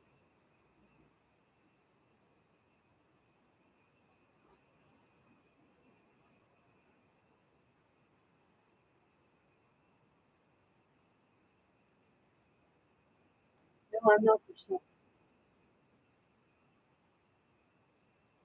I rarely put myself first.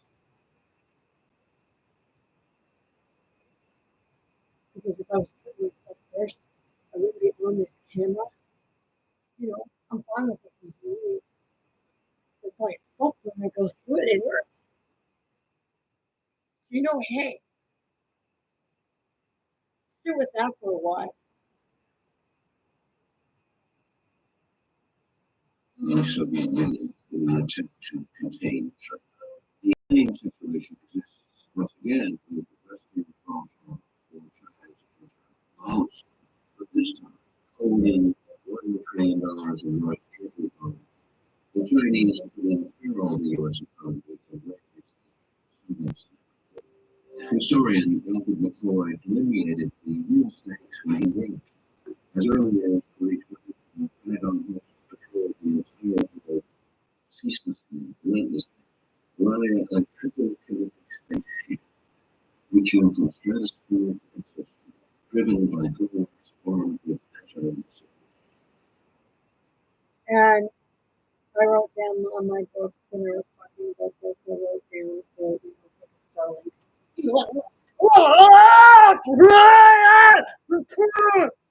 Fucker, get up the street. Good. Sí. Voy a dar dinero.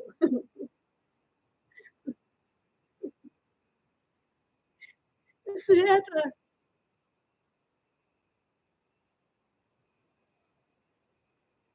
Que le peculiar.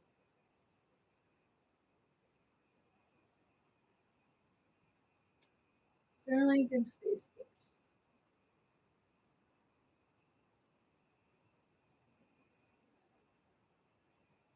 There's a lot about the UANs and UFOs. And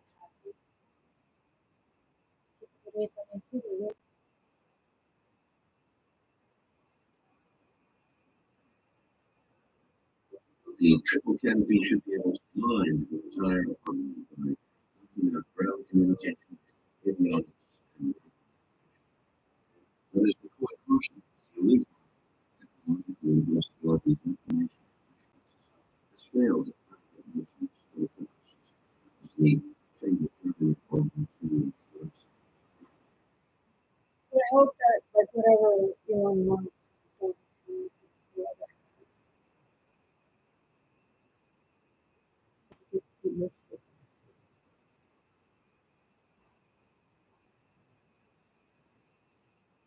now the test. With of the U.S. veto ability might be that equals further strength, and the U.S. state will be determined by which comes first in this century. Military debacle, the illusion of technological mastery, or a new technological regime. Powerful enough. Star Wars, watch this. Watch this. Boom! It blows up the moon. People, a lot of people have been saying stuff about the moon, right? Star Wars, they blow up the moon. But see, a while back, what would happen if they blew up the moon?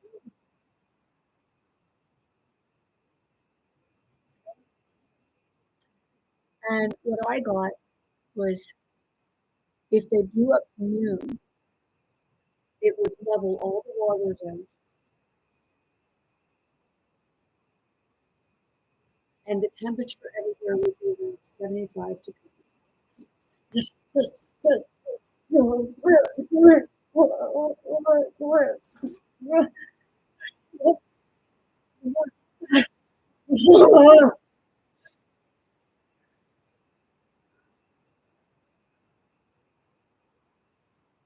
Right there. And I don't even know what spirit got me to look that up.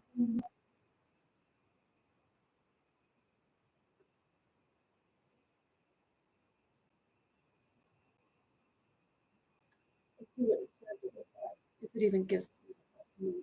I think it was on Forbes. What would happen if they blew up the moon?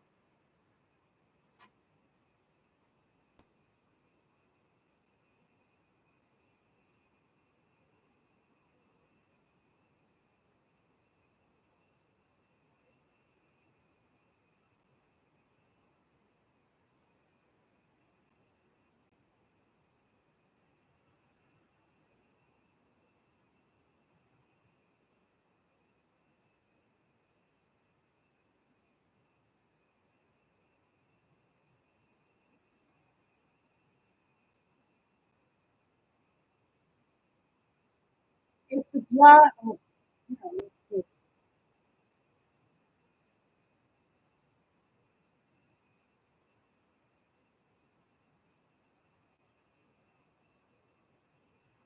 What would happen if they blew up the moon Forbes?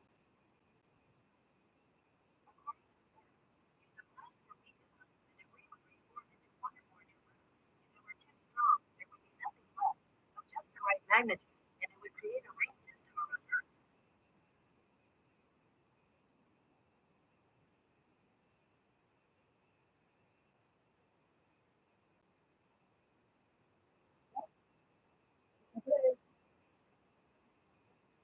It's going to scorch the mess. But as a popular series of Star Wars movies shows, the nation of underworld technology will soon become that will be human too. China will become the first new empire for productions. The engines of the U.S. versions, great club, chauvinism, former defense officials, dominant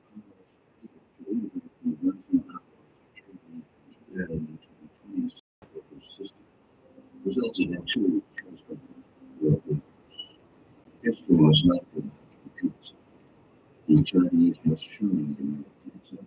The U.S. must reverse course. Henry Wallace warned that if the U.S. treated the Soviets so badly, the U.S. would either how would the Soviets treat the U.S. when the situation was reversed. It never happened. But this race to the bottom, he understood, will have no number. As we close out this series, we must ask ourselves, how ready? Looking back at the 19th century, have we acted wisely in removing our relations to the rest of the world? The world in which the richest 300,000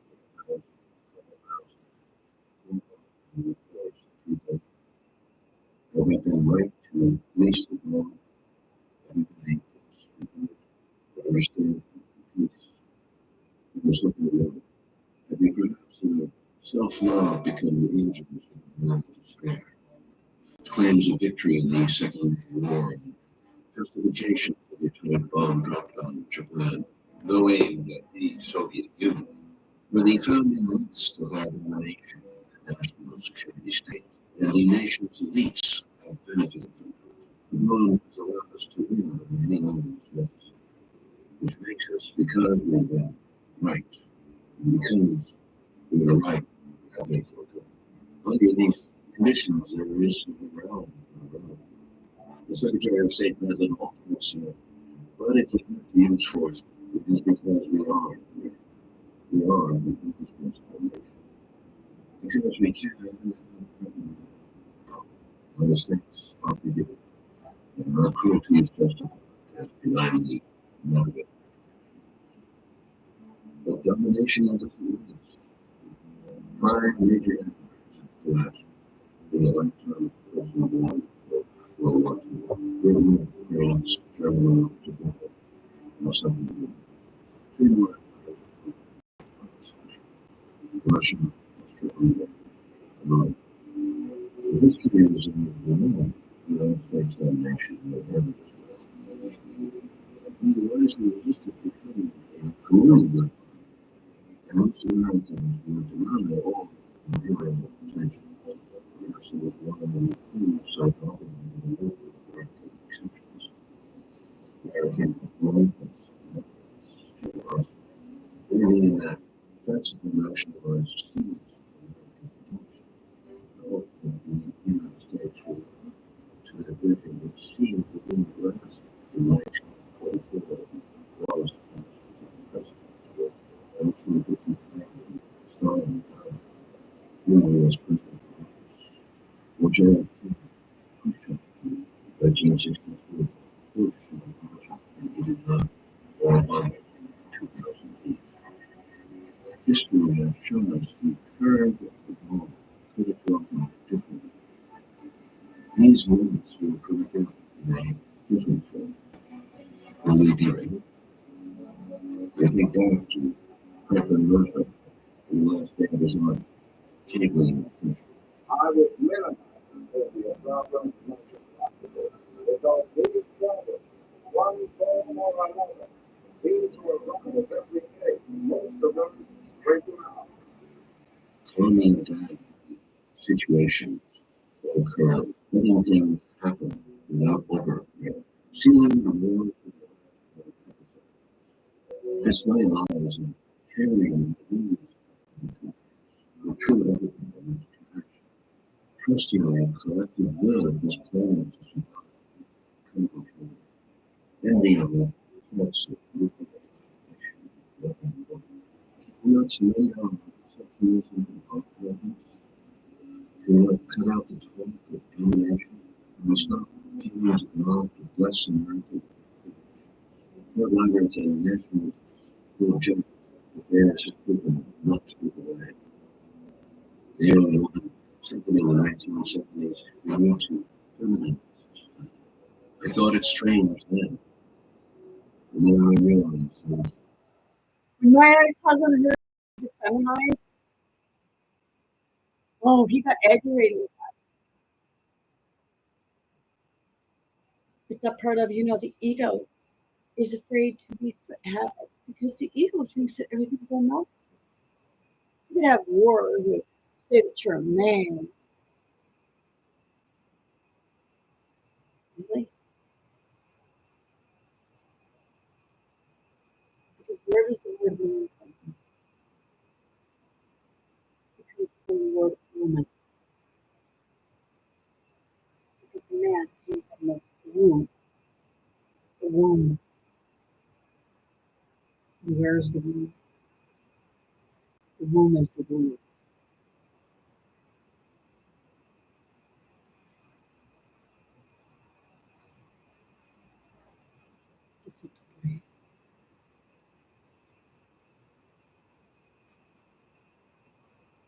power in real time.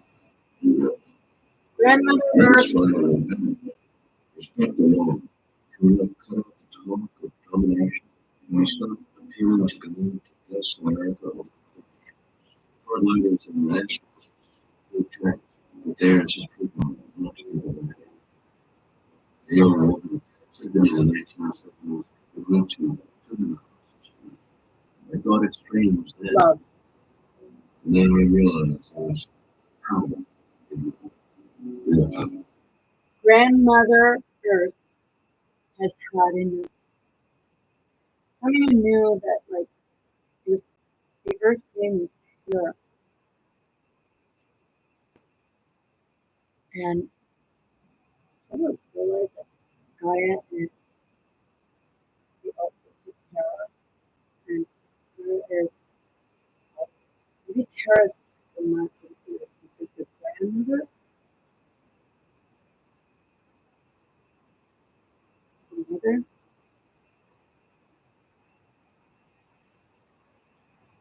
No. Maybe Terra is the mother of Gaia.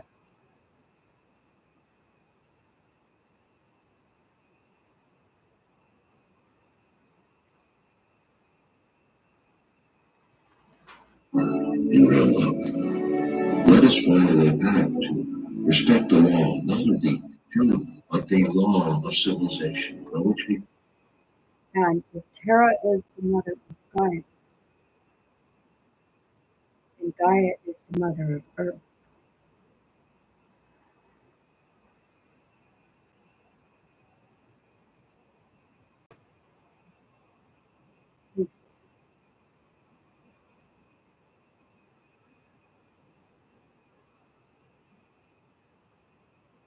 first to remember, put aside our differences. There's no more agreements that we brought of this world in the 5th century before Christ. The first history was written in the hope of preserving from decay the remembrance of the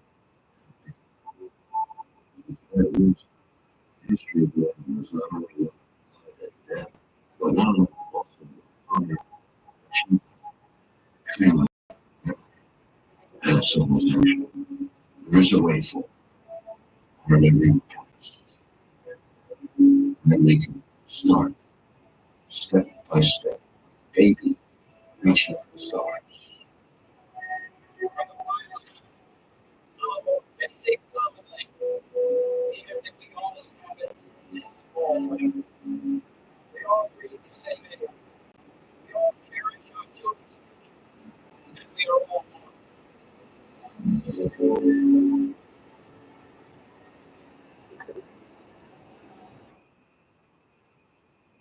No one country is everybody does. You may think you do, but we're all put here to share the resources.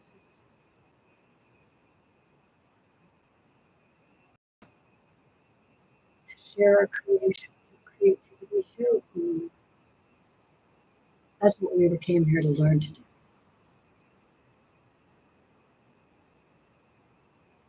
So part of sharing all resources without tariffs, without quotas, and without restrictions.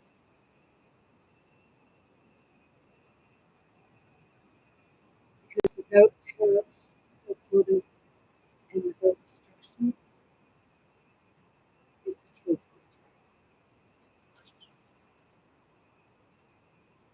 Here,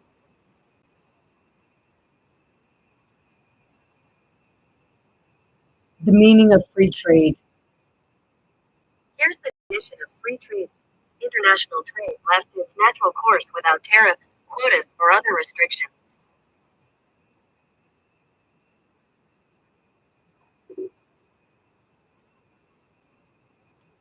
So I would have to say that, this tariff war, quotas, restrictions, that goes against free trade.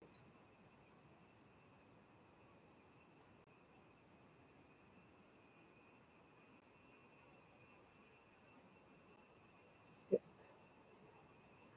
completely, you can always look into it yourself. But wait, so why won't you? Because it's your review. If you don't, then I guess you have no reason to complain about what's going on.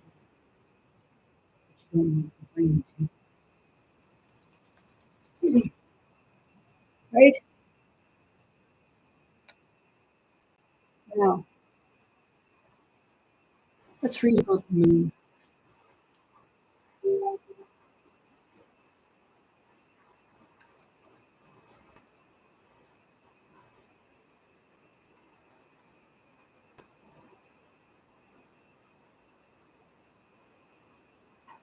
In Forbes.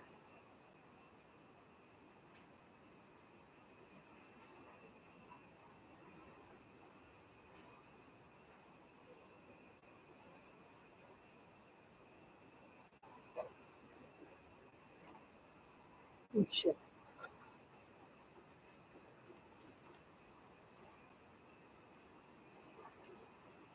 Seven ways Earth would change if our moon were destroyed. They're going to say, well, this is terrorism. Well, how is it terrorism? Seriously, how is it terrorism? I'm reading an article off of Forbes. So how would it be terrorism? Anything that goes against theirs, it would be classed as terrorism or a terrorist attack. But they're the ones terrorizing you and doing terrorist attacks on you and telling you that it's another country so that they can create a war so that, hey, let me see, I wrote, it's time to tame the beast, tame the ego, okay? Put your penises back in your pants and learn what true peace is.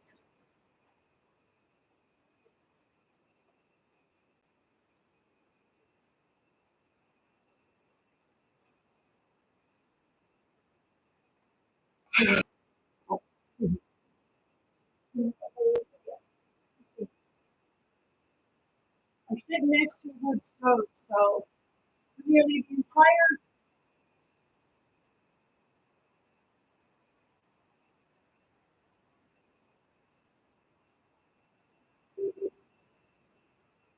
actually, you know what? I'm going to do that as a separate video. Come back and watch. Ahorita también se sigue juntos AI.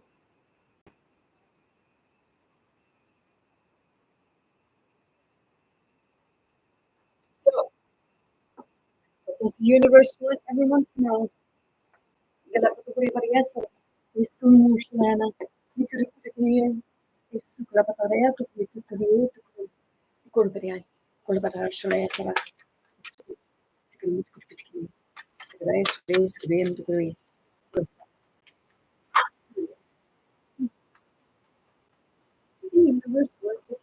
No. Okay.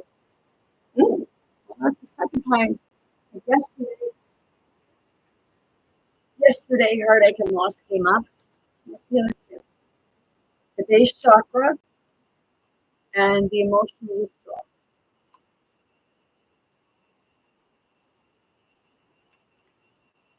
So let's start with what the base chakra is saying. Okay. First chakra. Okay. Okay. The color's red, sound rem, element, earth, gland, adrenal, and keyword I have. Known as the base or root chakra, this energy center is situated at the base of the spine and is most closely related to all your earthly issues, such as survival, the physical body, issues of money, sustenance, safety, and shelter. To balance this chakra, practice yoga.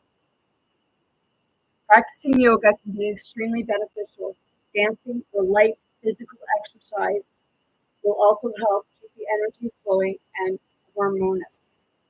Honoring your body and taking care of it on the outside will bring you well-being on the inside.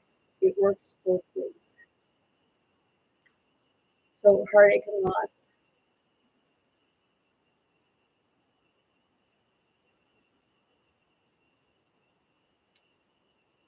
The meaning of this card revolves around disappointment, sorrow, and separation, which can cause upheaval and distress. Right now, they're talking about exporting family members back, right?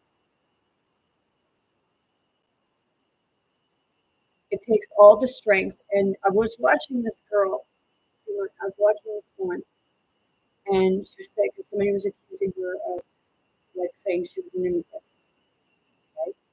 You know, they're her family being an immigrant. See, the thing is, okay, she doesn't agree with illegal immigrants being here. Okay. But it's up to, you know, think of it this way. They may be illegal immigrants, but they're still paying taxes. So if they're still paying taxes, how are they really illegal? What, because they don't have a piece of paper to say that they're allowed to be here? Because I'll be honest, no country should have to help.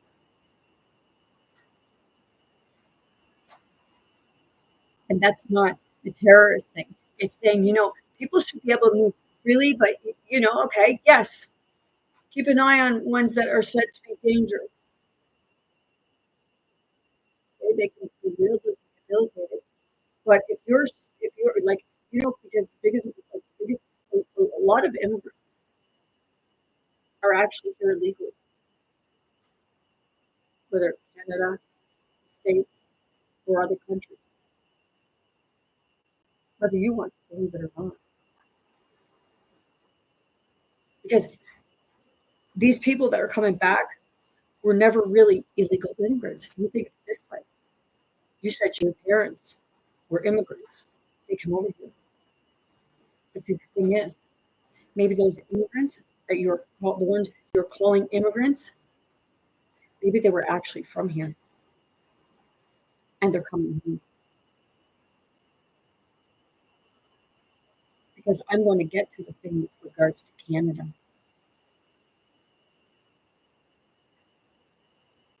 So I will be doing that right after this. And then the one about the moon, that can be a little later.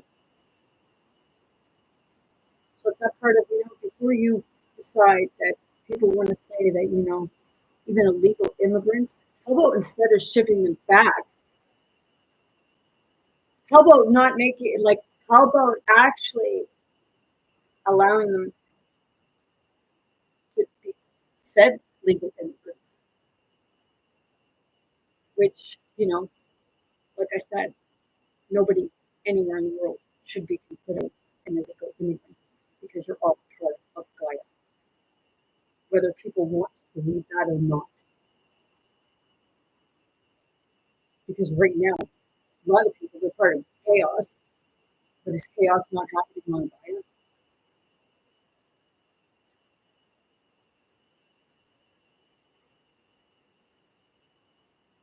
Sit with it.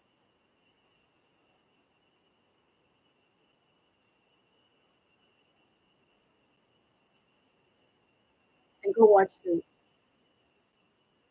things you might want. It takes, and I'm not being ignorant about it, I'm saying if you watch different series, you might understand and look in the world today. Because you're saying that all these immigrants are criminals. No, they're not all criminals.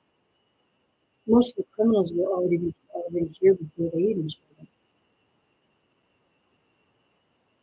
Because the criminals are in your system.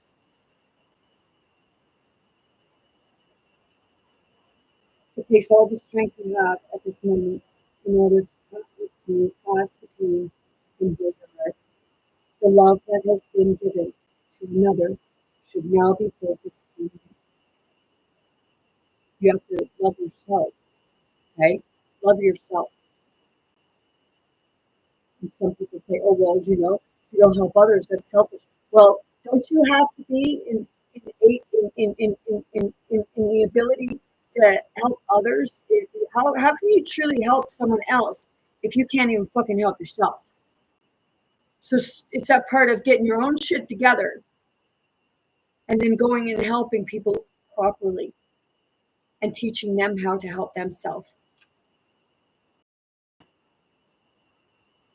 It's called working together. It's called healing together. It's called teaching one another. It's called helping one another, having understanding and compassion for one another.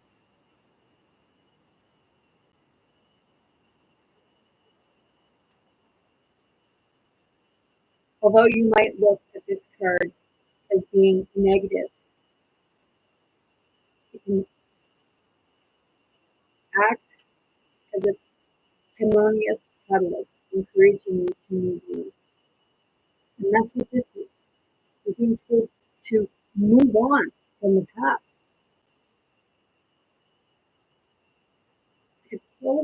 It's about control.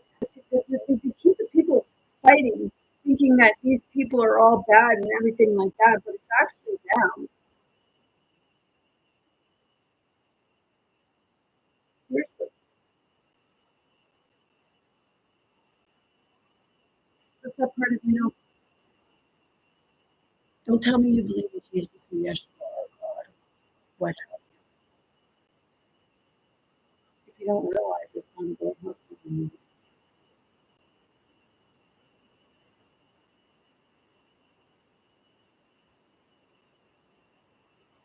So, you know, yeah, you get justice, but true justice is the human.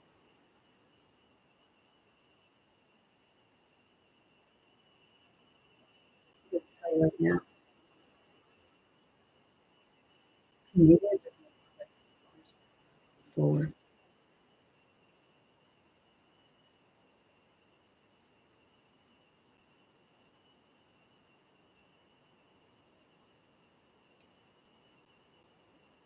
The painful experience of life are just as valuable as the joys.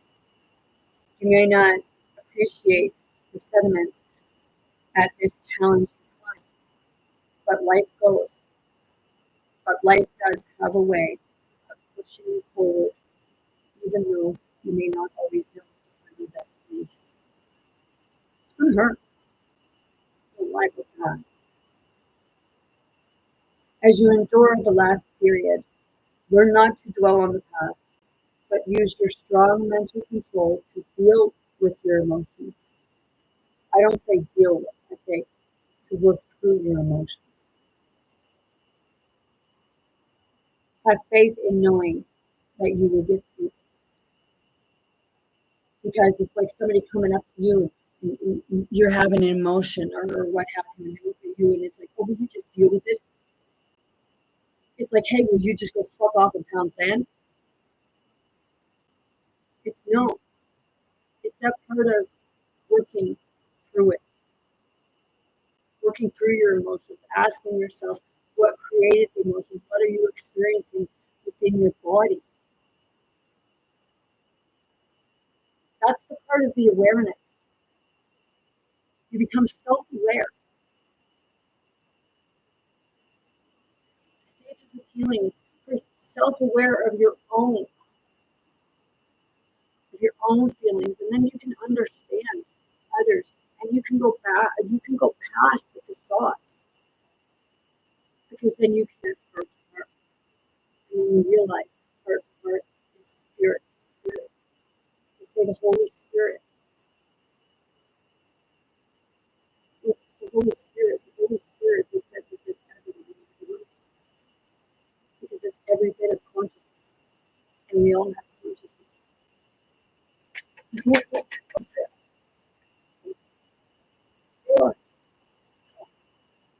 Should I consider my brother? There you go.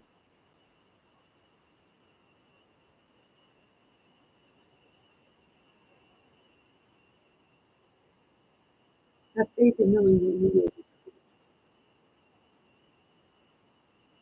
Emotional withdrawal.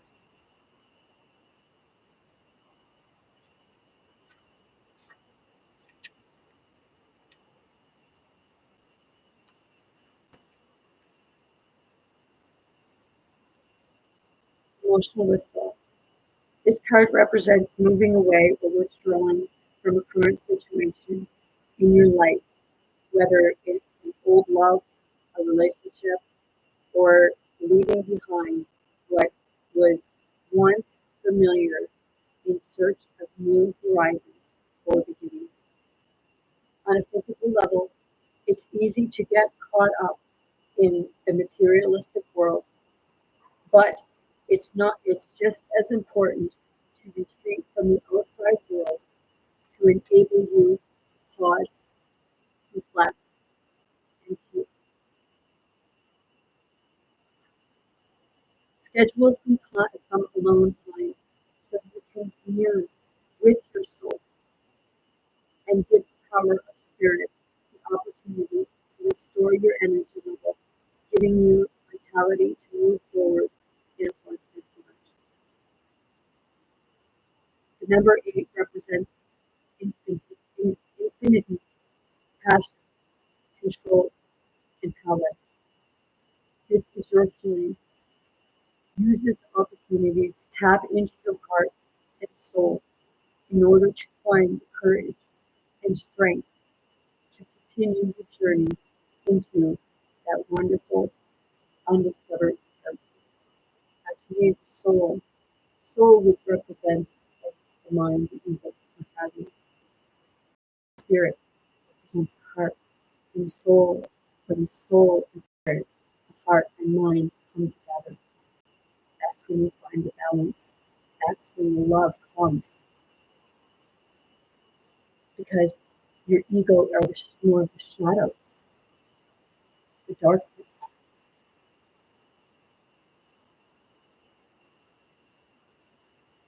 And that's how you come to your balance.